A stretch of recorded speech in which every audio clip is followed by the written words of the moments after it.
Hello everyone, ലോഗ്രാരിൻ്റെ പുതിയൊരു ക്ലാസ്സിലേക്ക് എല്ലാവർക്കും സ്വാഗതം. നമ്മുടെ MCQ സെക്ഷനാണ് ഇന്നത്തെ ക്ലാസ്. ഇന്ന് നമ്മൾ നോക്കുന്നത് കേരള ജോഗ്രഫിയുമായി ബന്ധപ്പെട്ട കേരളത്തിൻ്റെ അടിസ്ഥാന വിവരങ്ങളും അതുപോലെ തന്നെ വന്യജീവി സങ്കേതങ്ങളും ദേശീയ ഉദ്യാനങ്ങളും എന്ന ടോപ്പിക്കാണ് കേട്ടോ. അപ്പോൾ നമ്മുടെ ചാനൽ ആദ്യമായിട്ട് കാണുന്നവർ സബ്സ്ക്രൈബ് ചെയ്യാൻ മറക്കരുത് കേട്ടോ. അപ്പോൾ നമുക്ക് നേരെ ക്ലാസ്സിലേക്ക് പോകാം. ഒന്നാമത്തെ ക്വസ്റ്റ്യൻ, കേരള സംസ്ഥാനം നിലവിൽ വന്നതെന്ന്. കേരളം എന്നാണ് നിലവിൽ വന്നത്? Answer is option D, 1956 November 1 Keralam നിലവിൽ വന്നത്. ഇന്ത്യയുടെ ആകെ വിസ്തീർണത്തിന്റെ എത്ര ശതമാനമാണ് കേരളം? ഇന്ത്യയുടെ മൊത്തം വിസ്തൃതിയുടെ എത്ര ശതമാനമാണ് കേരളം എന്നാണ് ചോദ്യം. ആൻസർ ഓപ്ഷൻ ബി ആണ്, 1.18%. അപ്പം കറക്റ്റായിട്ട് തന്നെ പഠിച്ചിരിക്കുക, ഓപ്ഷൻസ് കണ്ട് തിരിഞ്ഞു പോകരുത്.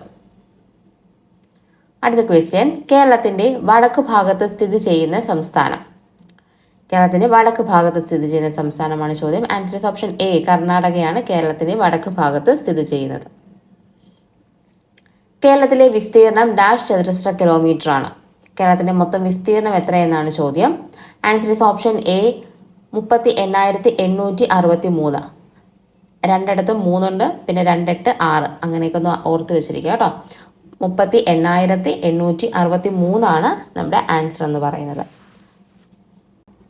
കേരളത്തിലെ ആകെ തെക്ക് വടക്ക് നീളം ഡാഷ് കിലോമീറ്റർ ആണ്. തെക്ക് വടക്ക് നീളം എത്ര എന്നാണ് ചോദ്യം. ആൻസർ വരുന്നത് ഓപ്ഷൻ സി ആണ്, 560 കിലോമീറ്റർ ആണ് കേട്ടോ. അപ്പോൾ കേരളത്തിന്റെ തെക്ക് വടക്ക് നീളം എത്ര എന്ന് ചോദിച്ചു കഴിഞ്ഞാൽ അത് 560 കിലോമീറ്റർ ആണ്. കാസർഗോഡ് മുതൽ പിന്നെ തിരുവനന്തപുരം വരെയുള്ള നീളമാണ് 560 കിലോമീറ്റേഴ്സ്. കേരളത്തിലെ കടൽ തീരത്തിന്റെ ദൈർഘ്യം എത്രയാണ്? കടൽ തീരത്തിന്റെ ദൈർഘ്യം എത്രയാണ്?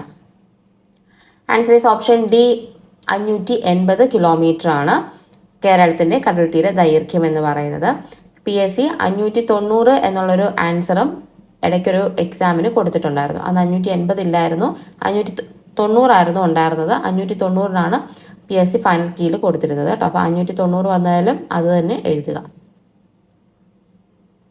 കേരളത്തെക്കുറിച്ചുള്ള ബേസിക് ഫാക്ട്സ് നമുക്ക് നോക്കാം. ഇന്ത്യയുടെ എവിടെയാണ് കേരളം സ്ഥിതി ചെയ്യുന്നത്? തെക്ക് പടിഞ്ഞാറ് ഭാഗത്തായിട്ടാണ് കേരളം സ്ഥിതി ചെയ്യുന്നത്. വിസ്തീർണത്തിൽ സംസ്ഥാനങ്ങൾക്കിടയിൽ കേരളത്തിന്റെ സ്ഥാനം എന്ന് പറയുന്നത് 21. ജമ്മു കാശ്മീർ സംസ്ഥാന പദവി നഷ്ടപ്പെട്ടപ്പോഴാണ് നമുക്ക് 21ാം സ്ഥാനം കിട്ടിയത്. അപ്പം ഇനിയും ഇത് അപ്ഡേറ്റ് വരാനുള്ള സാധ്യതയുണ്ട്. ജനസംഖ്യയുടെ അടിസ്ഥാനത്തിൽ സംസ്ഥാനങ്ങൾക്കിടയിൽ കേരളത്തിന്റെ സ്ഥാനം എന്ന് പറയുന്നത് 13. നമ്മൾ പറയുന്നതെല്ലാം 2011 സെൻസസ് ബേസ് ചെയ്തിട്ടുള്ള കാര്യങ്ങളാണ് കേട്ടോ ഈ ക്ലാസ്സിൽ. അപ്പം ഇനി വരുന്ന സെൻസസിൽ ഇതെല്ലാം മാറി അപ്ഡേറ്റ് ആവാറുണ്ട്. അപ്പം നമുക്ക് ഈ വരുന്ന എക്സാമുകൾക്ക് ഇതിൽ നിന്ന് ചോദ്യങ്ങൾ അതുകൊണ്ട് തന്നെ ചോദിക്കാം. സെൻസസ് ഒക്കെ അടുത്ത് വരുന്നത് കൊണ്ട് തന്നെ ചോദ്യങ്ങൾ ഒരുപാട് ഈ മേഖലയിൽ നിന്ന് പ്രതീക്ഷിക്കാവുന്നതാണ്. നമ്മുടെ ജോഗ്രഫി ക്വസ്റ്റ്യൻസിൽ ഒരു പകുതി മാർക്കും നമ്മൾ ചോദിക്കുന്നത് ഈ ഒരു പോർഷനിൽ നിന്നാണ്. അപ്പോൾ കേരളത്തിന്റെ അടിസ്ഥാന വിവരങ്ങളിൽ നിന്നുമാണ് കൂടുതലും ക്വസ്റ്റ്യൻസ് വരാറുള്ളത്. അതുകൊണ്ട് നന്നായിട്ട് തന്നെ പഠിച്ചു പോവുക കേട്ടോ. തെക്ക് കിഴക്ക് ഭാഗത്ത് സ്ഥിതി ചെയ്യുന്ന സംസ്ഥാനം ഏതാണ്? തെക്ക് കിഴക്ക് ഭാഗത്തായിട്ട് സ്ഥിതി ചെയ്യുന്ന സംസ്ഥാനം തമിഴ്നാടാണ് കേട്ടോ. അതുപോലെ കേരളവുമായിട്ട് കൂടുതൽ അതിർത്തി പങ്കുവയ്ക്കുന്ന സംസ്ഥാനമാണ് തമിഴ്നാട് എന്ന് പറയുന്നത്. അപ്പോൾ നമ്മളുമായിട്ട് കൂടുതൽ അതിർത്തി പങ്കിടുന്ന സംസ്ഥാനം ഏത് എന്ന് ചോദിച്ചു കഴിഞ്ഞാൽ അത് തമിഴ്നാടാണ്. നമ്മൾ കേരളത്തിന്റെ അതിർത്തികൾ പറയുകയാണെങ്കിൽ കേരളത്തിന് വടക്കായിട്ടാണ് ആര് സ്ഥിതി ചെയ്യുന്നത്? കർണാടക. തെക്കായിട്ട് സ്ഥിതി ചെയ്യുന്നത് തമിഴ്നാടാണ്. കേരളത്തിന്റെ പടിഞ്ഞാറ് ഭാഗം ആരാണ്? അറബിക്കടലാണ് പടിഞ്ഞാറ് എന്ന് പറയുന്നത്. കേരളത്തിന്റെ കിഴക്ക് ഭാഗം, കേരളം ഇങ്ങനെ കിടക്കുന്നതിന്റെ കിഴക്ക് ഭാഗത്ത് സ്ഥിതി ചെയ്യുന്നത് എന്താണ്? പശ്ചിമഘട്ടമാണ് കേരളത്തിന് കിഴക്കേ അതിര് എന്ന് പറയുന്നത്. അപ്പം ഈ അതിരുകൾ ഓർത്തിരിക്കുക. കിഴക്ക് പശ്ചിമഘട്ടം, പടിഞ്ഞാറ് അറബിക്കടല്, തെക്ക് തമിഴ്നാട്, വടക്ക് കർണാടകയാണ്. മറ്റ് സംസ്ഥാനങ്ങളുമായി അതിർത്തി പങ്കിടാത്ത കേരളത്തിലെ ജില്ലകളാണ് ആലപ്പുഴ, കോട്ടയം, കോഴിക്കോട്. നമ്മുടെ ജില്ലകളുമായിട്ട് മാത്രം അതിർത്തി പങ്കിടുന്നവയാണ് ആലപ്പുഴയും കോട്ടയം കോഴിക്കോടും. കർണാടകയോ കേരളമോ മറ്റാരുമായിട്ടോ അതിർത്തി പങ്കിടുന്നില്ല ഇവര്. തമിഴ്നാട്, കർണാടക എന്നീ സംസ്ഥാനങ്ങളുമായി അതിർത്തി പങ്കിടുന്ന കേരളത്തിലെ ഏക ജില്ല ഏത് എന്ന് ചോദിച്ചു കഴിഞ്ഞാൽ അത് വയനാടാണ് കേട്ടോ. എന്നാണ് പറഞ്ഞത്, കർണാടകയും തമിഴ്നാടുമായിട്ട് അതിർത്തി പങ്കിടുന്ന കേരളത്തിലെ ഏക ജില്ലയാണ് വയനാട് എന്ന് പറയുന്നത്. ഇനി ഏക താലൂക്ക് ഏത് എന്ന് ചോദിച്ചു കഴിഞ്ഞാൽ അത് സുൽത്താൻ ബത്തേരിയാണ്. ഗ്രാമപഞ്ചായത്ത് ചോദിച്ചു കഴിഞ്ഞാൽ അത് നൂൽപ്പുഴയാണ്. അപ്പൊ കർണാടകയും തമിഴ്നാടുമായി അതിർത്തി പങ്കിടുന്ന താലൂക്ക് സുൽത്താൻ ബത്തേരി, അതിർത്തി പങ്കിടുന്ന ഗ്രാമപഞ്ചായത്ത് നൂൽപ്പുഴ. ഇത്രയും ഓർത്തിരിക്കുക. കേരളത്തിലെ ഏറ്റവും വലിയ ഭൂമേഖല ഏത് എന്നാണ്, ഭൂമി കല എന്നല്ല, ഭൂമേഖല ഏത് എന്നാണ് ചോദ്യം. ഇടനാട്, തീരപ്രദേശം, മലനാട്, കായലോരം. ഏതാണ് ആൻസർ? ഈസ് ഓപ്ഷൻ സി ആണ്. മലനാടാണ് കേരളത്തിലെ ഏറ്റവും വലിയ ഭൂമേഖല എന്ന് പറയുന്നത്. സമുദ്രനിരപ്പിൽ നിന്നും 7.5 മീറ്റർ മുതൽ 75 മീറ്റർ ഉയരമുള്ള കേരളത്തിന്റെ ഭൂപ്രകൃതി വിഭാഗം. 7.5 മീറ്റർ മുതൽ 75 മീറ്റർ വരെയുള്ള ഭൂപ്രകൃതി വിഭാഗം ഏത് എന്നാണ് ചോദ്യം. ആൻസർ വരുന്നത് ഓപ്ഷൻ ബി ആണ്, ഇടനാട്. ഇടനാടാണ് 7.5നും 75നും ഇടയിലായിട്ട് കാണുന്നത്. നമുക്ക് ഭൂപ്രകൃതി അനുസരിച്ച് കേരളത്തെ എത്രയായി തിരിക്കാം? 3ആയിട്ടാണ് തിരിച്ചിരിക്കുന്നത്. ഏതൊക്കെയാണ്? മലനാട്, ഇടനാട്, അതുപോലെ തന്നെ തീരപ്രദേശം. അപ്പം മലനാടുണ്ട്, ഇടനാടുണ്ട്, തീരപ്രദേശമുണ്ട്. ഏറ്റവും കൂടുതൽ ഏതാണെന്ന് നമ്മൾ പറഞ്ഞു? മലനാടാണ്. എത്ര ശതമാനമാണ്? 48% എന്താണ്? മലനാടാണ്. ഇനി ഇടനാടാണ് 42% എന്ന് പറയുന്നത്. തീരപ്രദേശം 10%. അപ്പൊ ശതമാനങ്ങൾ ഓർത്തിരിക്കുക, പരീക്ഷയ്ക്ക് പലവട്ടം ആവർത്തിച്ച് ചോദിച്ചിട്ടുണ്ട്. ഇനി കിഴക്ക് ഭാഗത്തായിട്ടാണ് മലനാട് സ്ഥിതി ചെയ്യുന്നത്. വെസ്റ്റേൺ ഗട്ട്സിന്റെ ഭാഗമാണ് മലനാട് എന്ന് പറയുന്നത്. ഇടനാട് എന്ന് പറയുന്നത് മധ്യഭാഗത്തായിട്ടും തീരപ്രദേശം എന്ന് പറയുന്നത് പടിഞ്ഞാറ് ഭാഗത്തായിട്ടും സ്ഥിതി ചെയ്യുന്നു. ഇനി എന്താണ് നമ്മൾ ഏറ്റവും ഇമ്പോർട്ടൻ്റ് ആയിട്ടുള്ള കാര്യമാണ്, സമുദ്രനിരപ്പിൽ നിന്നും 75 മീറ്ററിൽ കൂടുതൽ ഉയരത്തിൽ സ്ഥിതി ചെയ്യുന്ന പ്രദേശത്തെ വിളിക്കുന്ന പേരാണ് മലനാട് എന്ന് പറയുന്നത്. എന്നാൽ സമുദ്രനിരപ്പിൽ നിന്നും 7.5 മീറ്ററിനും 75 മീറ്ററിനും ഇടയിൽ സ്ഥിതി ചെയ്യുന്ന പ്രദേശങ്ങളെയാണ് നമ്മൾ ഇടനാട് എന്ന് വിളിക്കുന്നത്. ഇനി സമുദ്രനിരപ്പിൽ നിന്നും 7.5 മീറ്റർ വരെയുള്ള പ്രദേശങ്ങളെ വിളിക്കുന്ന പേരാണ് തീരപ്രദേശം എന്ന് പറയുന്നത് കേട്ടോ. അപ്പം ഈ ഒരു ഡേറ്റാസ് മറന്നു പോകരുത്, ശതമാനവും മറന്നു പോകരുത്. അപ്പം മലനാടാണ് ഏറ്റവും കൂടുതൽ, ഏറ്റവും കുറവ് തീരപ്രദേശമാണ്. പെർസെൻറ്റേജുകൾ വളരെ ഇമ്പോർട്ടൻ്റ് ആണ്. ഈ ഒരു 75, 7.5 അതും വളരെയധികം ഇമ്പോർട്ടൻ്റ് ആണ്. സമുദ്രനിരപ്പിൽ നിന്നും എത്രത്തോളം ഉയരത്തിലാണ് എന്നുള്ളത്. അടുത്ത ഫാക്ട്സ് നോക്കാം. കേരളത്തിലെ നദികളെല്ലാം ഉത്ഭവിക്കുന്ന ഭൂപ്രകൃതി ഏത് എന്ന് ചോദിച്ചു കഴിഞ്ഞാൽ അത് മലനാടിൽ നിന്നുമാണ്. കേരളത്തിൽ മലനാടിന്റെ ശരാശരി ഉയരം എത്രയാണ്? 900 മീറ്ററാണ് ശരാശരി ഉയരം എന്ന് പറയുന്നത്. കേരളത്തിൽ മലനാട് പ്രദേശത്ത് കൃഷി ചെയ്യുന്ന പ്രധാന കാർഷിക വിളകൾ ഏതൊക്കെയാണ്? മലമ്പ്രദേശത്തൊക്കെ ചെയ്യുന്നത് എന്തൊക്കെയായിരിക്കും? തേയില, കാപ്പി, ഏലം എന്നിവയാണ് മലനാടിൽ ചെയ്യുന്നത് കേട്ടോ. മലനാടിൽ കൃഷി ചെയ്യുന്നത്. കേരളത്തിലെ ഏകദേശം 300 മുതൽ 600 മീറ്റർ വരെ ഉയരത്തിൽ നിമ്നോന്നത മേഖലയാണ് ഏതെന്ന് പറയുന്നത്? ഇടനാട് എന്ന് പറയുന്നത്. മലനാടിന്റെ ശരാശരി ഉയരം 900 മീറ്റർ ആണെങ്കിൽ ഇടനാടിന്റെ എന്ന് വെച്ചാൽ 300 മുതൽ 600 മീറ്റർ വരെയാണ്. പ്രധാനമായും കാണപ്പെടുന്ന മണ്ണിനമാണ് ഏത്? ലാറ്ററൈറ്റ് മണ്ണ് എന്ന് പറയുന്നത്. ചെങ്കൽ മണ്ണ്, ചെമ്മണ്ണല്ല, ചെങ്കൽ മണ്ണാണ് ഇടനാട്ടിൽ കാണപ്പെടുന്നത്. വടക്കൻ കേരളത്തിലെ ഇടനാടുകളിലെ പ്രത്യേകതയാണ് ലാറ്ററൈറ്റ് കുന്നുകൾ എന്ന് പറയുന്നത്. അപ്പോൾ എല്ലായിടത്തും ലാറ്ററൈറ്റ് മണ്ണുണ്ടെന്ന് പറഞ്ഞു. അതുപോലെ ലാറ്ററൈറ്റ് കുന്നുകൾ എവിടുത്തെ പ്രത്യേകതയാണെന്ന് ചോദിച്ചു കഴിഞ്ഞാൽ വടക്കൻ കേരളത്തിലെ ഇടനാടുകളിലെ പ്രത്യേകതയാണ്. അതിന് ഏറ്റവും പ്രസിദ്ധമായ ഒരു ലാറ്ററൈറ്റ് കുന്നാണ് അങ്ങാടിപ്പുറം ലാറ്ററൈറ്റ് കുന്ന് എന്ന് പറയുന്നത്. കേരളത്തിലെ ആദ്യത്തെ ജിയോളജിക്കൽ പൈതൃക സ്മാരകമായി പ്രഖ്യാപിച്ചതാണ് അങ്ങാടിപ്പുറം ലാറ്ററൈറ്റ് കുന്ന്. മലപ്പുറത്താണ് കേട്ടോ അങ്ങാടിപ്പുറം. രണ്ടാമത്തെ ജിയോളജിക്കൽ സ്മാരകമായിട്ട് പ്രഖ്യാപിച്ചതാണ് വർക്കല ക്ലിഫ് എന്ന് പറയുന്നത്. അപ്പൊ ഇതൊന്ന് ഓർത്തിരിക്കാൻ ശ്രമിക്കുക. ഇനി ഇടനാട്ടിലെ പ്രധാന കൃഷി എന്തൊക്കെയാണ്? നമ്മുടെ മലമേഖല കഴിഞ്ഞിട്ടുള്ളതാണ്. അപ്പൊ എന്തൊക്കെയായിരിക്കും? നെല്ല്, വാഴ, മരച്ചീനി, അതുപോലെ കുരുമുളക്, അടയ്ക്ക എന്നിവയെല്ലാം ഇടനാട്ടിലെ പ്രധാന കർഷക വിളകളാണ്. ഇനി തീരപ്രദേശത്തെ പറ്റി നോക്കുകയാണെങ്കിൽ തീരപ്രദേശത്തിൽ ഇന്ത്യൻ സംസ്ഥാനങ്ങൾക്കിടയിൽ കേരളത്തിന്റെ സ്ഥാനം 5ആണ്. നമ്മൾ പറഞ്ഞ ഏറ്റവും കൂടുതൽ തീരപ്രദേശമുള്ളത് ഗുജറാത്തിനാണെന്നുള്ള നമ്മൾ ഇന്ത്യൻ ജോഗ്രഫിയുടെ ക്ലാസ്സിൽ പറഞ്ഞിട്ടുണ്ടായിരുന്നു. ഇന്ത്യൻ ജോഗ്രഫിയുടെ ക്ലാസ് കാണാത്തവർ അതുകൂടി കാണുക കേട്ടോ. അതിലെല്ലാം ഡീറ്റെയിൽഡ് ആയിട്ട് പറഞ്ഞിട്ടുണ്ട്. അപ്പോൾ തീരപ്രദേശത്തിൽ കേരളത്തിന്റെ സ്ഥാനം എത്രയാണ്? 5ാം സ്ഥാനത്താണ് കേരളം നിൽക്കുന്നത്. കേരളത്തിൽ കടൽത്തീരമുള്ള ജില്ലകളുടെ എണ്ണം എന്ന് പറയുന്നത് 9ആണ്. അതുപോലെ തന്നെ കടൽത്തീരം ഇല്ലാത്ത ജില്ലകൾ 5എണ്ണമാണ്. അതേതൊക്കെയാണ്? പത്തനംതിട്ട, കോട്ടയം, ഇടുക്കി, പാലക്കാട്, വയനാട്. മോസ്റ്റ് ഇമ്പോർട്ടൻ്റ് ആയിട്ടുള്ള ഒരു ക്വസ്റ്റ്യൻ ആണ്. ഇനിയും PSC പരീക്ഷയ്ക്ക് ആവർത്തിച്ച് ചോദിക്കാം. ഏറ്റവും കൂടുതൽ കടൽത്തീരമുള്ളത് എവിടെയാണ്? കണ്ണൂരിലാണ് ഏറ്റവും കൂടുതൽ കടൽത്തീരമുള്ളത്. താലൂക്ക് ഏത് എന്ന് ചോദിച്ചു കഴിഞ്ഞാൽ അത് ചേർത്തലയാണ്, ആലപ്പുഴയിലാണ് കേട്ടോ. അപ്പോൾ ഏറ്റവും കൂടുതൽ കടൽത്തീരമുള്ള താലൂക്ക് ചോദിച്ചാൽ അത് ചേർത്തലയാണ്, ആലപ്പുഴയിലാണ്. ഏറ്റവും കുറവ് കടൽത്തീരമുള്ളതാണ് കൊല്ലം എന്ന് പറയുന്നത് കേട്ടോ. കടൽത്തീരമില്ലാത്ത ഏക കോർപ്പറേഷൻ ഏത് കോർപ്പറേഷനാണ് കടൽത്തീരം ഇല്ലാത്തത്? തൃശ്ശൂർ കോർപ്പറേഷനാണ് കടൽത്തീരം ഇല്ലാത്തത്. ഏറ്റവും നീളം കൂടിയ ബീച്ച് ഏതെന്ന് ചോദിച്ചാൽ മുഴുപ്പിലങ്ങാടാണ്. കണ്ണൂരിലെ മുഴുപ്പിലങ്ങാടാണ് ഏറ്റവും നീളം കൂടിയ ബീച്ച്. അതുപോലെ തന്നെ കേരളത്തിലെ ഡ്രൈവിംഗ് ബീച്ചും കൂടെയാണ് മുഴുപ്പിലങ്ങാട് എന്ന് പറയുന്നത്. കേരളത്തിലെ ആദ്യ ഭിന്നശേഷി സൗഹൃദ ബീച്ച് ഏതെന്ന് ചോദിച്ചാൽ ആലപ്പുഴ. ചോദിച്ചിട്ടുള്ള ക്വസ്റ്റ്യൻ ആണ്. ഇനിയും ചോദിക്കാം. കേരളത്തിലെ ആദ്യ ഭിന്നശേഷി സൗഹൃദ ബീച്ചാണ് ആലപ്പുഴ എന്ന് പറയുന്നത്. കേരളത്തിലെ ആദ്യത്തെ പൈതൃക ബീച്ച് ഏത് എന്ന് ചോദിച്ചാൽ അത് അഴീക്കോട് മുനയ്ക്കൽ ഡോൾഫിൻ ബീച്ചാണ് കേട്ടോ. അപ്പോൾ കേരളത്തിലെ പൈതൃക ബീച്ച് അഴീക്കോട് മുനയ്ക്കൽ ഡോൾഫിൻ ബീച്ചാണ്. അതുപോലെ കേരളത്തിലെ ആദ്യ ഭിന്നശേഷി സൗഹൃദ ബീച്ചാണ് ആലപ്പുഴ എന്ന് പറയുന്നത്. ഏറ്റവും ഇമ്പോർട്ടൻ്റ് ഉള്ള കാര്യങ്ങളാണ്, തിരിഞ്ഞു പോകരുത്, നോക്കുക. അടുത്ത ക്വസ്റ്റ്യനിലേക്ക് പോകാം. കേരളത്തിലെ ആകെ താലൂക്കുകളുടെ എണ്ണം എത്രയാണ്? കേരളത്തിൽ എത്ര താലൂക്കുകളുണ്ട് എന്നാണ് ചോദ്യം. ആൻസർ വരുന്ന ഓപ്ഷൻ സി ആണ്. 78 താലൂക്കുകളാണ് കേരളത്തിലുള്ളത്. കേരളത്തിലെ ഗ്രാമപഞ്ചായത്തുകളുടെ എണ്ണം എത്രയാണ്? കേരളത്തിൽ എത്ര ഗ്രാമപഞ്ചായത്തുകളുണ്ട്? Answer is option D. 941 ഗ്രാമപഞ്ചായത്തുകളാണ് കേരളത്തിലുള്ളത്. അടുത്ത ക്വസ്റ്റ്യൻ, കേരളത്തിൽ എത്ര പട്ടികജാതി സംവരണ നിയോജക മണ്ഡലങ്ങളുണ്ട്? ആൻസർ വരുന്ന ഓപ്ഷൻ ബി ആണ്, 14. പട്ടികജാതി സംവരണ മണ്ഡലങ്ങളാണ് ചോദിച്ചത്, 14 കേട്ടോ. നമുക്ക് അതിന്റെ ഫാക്ട്സിലേക്ക് പോകാം. ഏറ്റവും ഇമ്പോർട്ടൻ്റ് ആണ്, എന്നാൽ ഏറ്റവും എളുപ്പമാണ്. നന്നായിട്ട് തന്നെ പഠിച്ചു വയ്ക്കുക. ഇതിൽ നിന്നൊരു ക്വസ്റ്റ്യൻ എന്തായാലും കാണും. കേരളത്തിലുള്ള ജില്ലാ പഞ്ചായത്തുകൾ എത്രണ്ണമാണ്? 14 ജില്ലാ പഞ്ചായത്തുകളാണ് കേരളത്തിലുള്ളത്. ഓരോ ജില്ലയിലും ഓരോ ജില്ലാ പഞ്ചായത്തുകളുണ്ട്. ബ്ലോക്ക് പഞ്ചായത്തുകൾ എത്രയാണ്? 152 ബ്ലോക്ക് പഞ്ചായത്തുകളാണ്. ഗ്രാമപഞ്ചായത്തുകൾ 941. റവന്യൂ ഡിവിഷനുകൾ 27 റവന്യൂ ഡിവിഷനുകളാണ് ഉള്ളത് കേട്ടോ. അതുപോലെ താലൂക്കുകളുടെ എണ്ണം എത്രയാണ്? 78 താലൂക്കുകളുടെ എണ്ണം എന്ന് പറയുന്നത്. 77 ആയിരുന്നു, അത് 78 ആയതാണ് കേട്ടോ. കോർപ്പറേഷനുകൾ 6 കോർപ്പറേഷനാണുള്ളത്. തിരുവനന്തപുരം ആണ് ആദ്യത്തെ കോർപ്പറേഷൻ എന്ന് പറയുന്നത്. ഈ നഗരസഭ എത്രയാണെന്ന് ചോദിച്ചാൽ മുനിസിപ്പാലിറ്റികൾ 87 എണ്ണമാണുള്ളത്. നിയമസഭാ മണ്ഡലങ്ങൾ 140 കേട്ടോ. ഇനി പട്ടികജാതി സംവരണ മണ്ഡലങ്ങൾ എത്രയാണ്? 14. അതുപോലെ പട്ടികവർഗ സംവരണ മണ്ഡലങ്ങൾ ചോദിച്ചു കഴിഞ്ഞാൽ 2. ഏതൊക്കെയാണ്? സുൽത്താൻ ബത്തേരിയും മാനന്തവാടിയുമാണ് പട്ടികവർഗ സംവരണ മണ്ഡലങ്ങൾ എന്ന് പറയുന്നത്. ഇനി ലോക്സഭാ മണ്ഡലങ്ങൾ എന്ന് പറയുന്നത് 20. അതിൽ തന്നെ ലോക്സഭാ സംവരണ മണ്ഡലങ്ങൾ 2 എണ്ണമാണുള്ളത്. ആലത്തൂരും മാവേലിക്കരയുമാണ് ലോക്സഭാ സംവരണ മണ്ഡലങ്ങൾ എന്ന് പറയുന്നത്. ഇനി രാജ്യസഭാ സീറ്റുകൾ ഏതൊക്കെയാണ്? 9 രാജ്യസഭാ സീറ്റുകളാണ് കേരളത്തിനുള്ളത്. അപ്പൊ ഇത്രയും ഫാക്ട്സ് ബേസിക് ആണ്, എല്ലാവരും പഠിച്ചിരിക്കേണ്ടതാണ്. എന്തായാലും പരീക്ഷയ്ക്ക് ചോദിക്കും. ഈ ഒരു കേരളം അടിസ്ഥാന വിവരങ്ങളിൽ നിന്നും ഒരു ക്വസ്റ്റ്യൻ ഇതിൽ നിന്ന് കാണും. അടുത്ത ക്വസ്റ്റ്യനിലേക്ക് പോകാം. കേരളത്തിലെ ഏറ്റവും വലിയ ജില്ല ഏത്? കേരളത്തിലെ ഏറ്റവും വലിയ ജില്ല ഏത് എന്നാണ് ചോദ്യം. Answer is option B. ഇടുക്കിയാണ് കേരളത്തിലെ ഏറ്റവും വലിയ ജില്ല.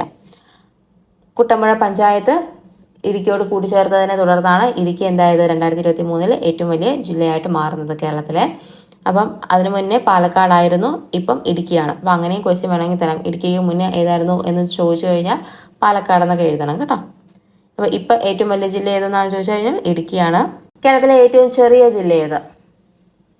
കേരളത്തിലെ ഏറ്റവും ചെറിയ ജില്ല ഏതാണ്? Answer is option C. ആലപ്പുഴയാണ് കേരളത്തിലെ ഏറ്റവും ചെറിയ ജില്ല. കേരളത്തിലെ വടക്കേ അറ്റത്തുള്ള പഞ്ചായത്ത്. കേരളത്തിലെ വടക്കേ അറ്റത്തുള്ള പഞ്ചായത്ത് ഏത് എന്നാണ് ചോദ്യം. Answer is option A. മഞ്ചേശ്വരമാണ് വടക്കേ അറ്റത്തുള്ള പഞ്ചായത്ത്. കേരളത്തിലെ ഏറ്റവും വലിയ താലൂക്ക്. കേരളത്തിലെ ഏറ്റവും വലിയ താലൂക്ക് ഏത് എന്നാണ് ചോദ്യം. ആൻസർ ഓപ്ഷൻ സി ആണ്. ഏറനാടാണ് കേരളത്തിലെ ഏറ്റവും വലിയ താലൂക്ക്.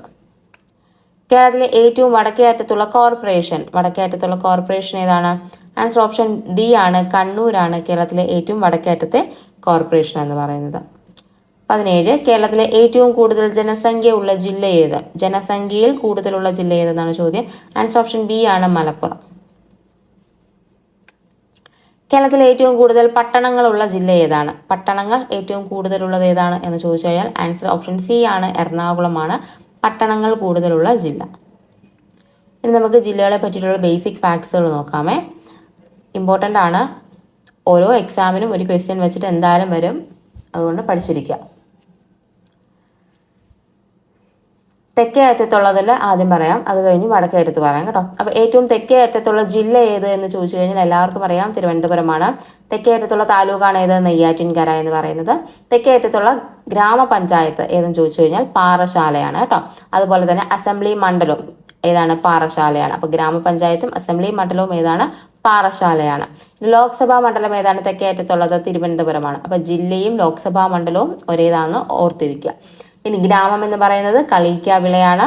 തെക്കേ അറ്റത്തുള്ള കോർപ്പറേഷനാണ് തിരുവനന്തപുരം എന്ന് പറയുന്നത്. അപ്പോൾ നമ്മൾ എന്തൊക്കെയാണ് പറഞ്ഞത്? ജില്ല തിരുവനന്തപുരം, തെക്കേ അറ്റത്തുള്ള താലൂക്ക് നെയ്യാറ്റിൻകര, തെക്കേ അറ്റത്തുള്ള പഞ്ചായത്ത് ഗ്രാമപഞ്ചായത്ത് പാറശാല, തെക്കേ അറ്റത്തുള്ള അസംബ്ലി മണ്ഡലവും പാറശാല തന്നെയാണ്. തെക്കേ അറ്റത്തുള്ള ലോക്സഭാ മണ്ഡലമാണ് തിരുവനന്തപുരം എന്ന് പറയുന്നത്. തെക്കേ അറ്റത്തെ ഗ്രാമം കളിയിക്കാവിളയാണ്. തെക്കേ അറ്റത്തെ കോർപ്പറേഷൻ തിരുവനന്തപുരമാണ്. ഇനി വടക്കോട്ട് വരികയാണെങ്കിൽ ഏതാണ്?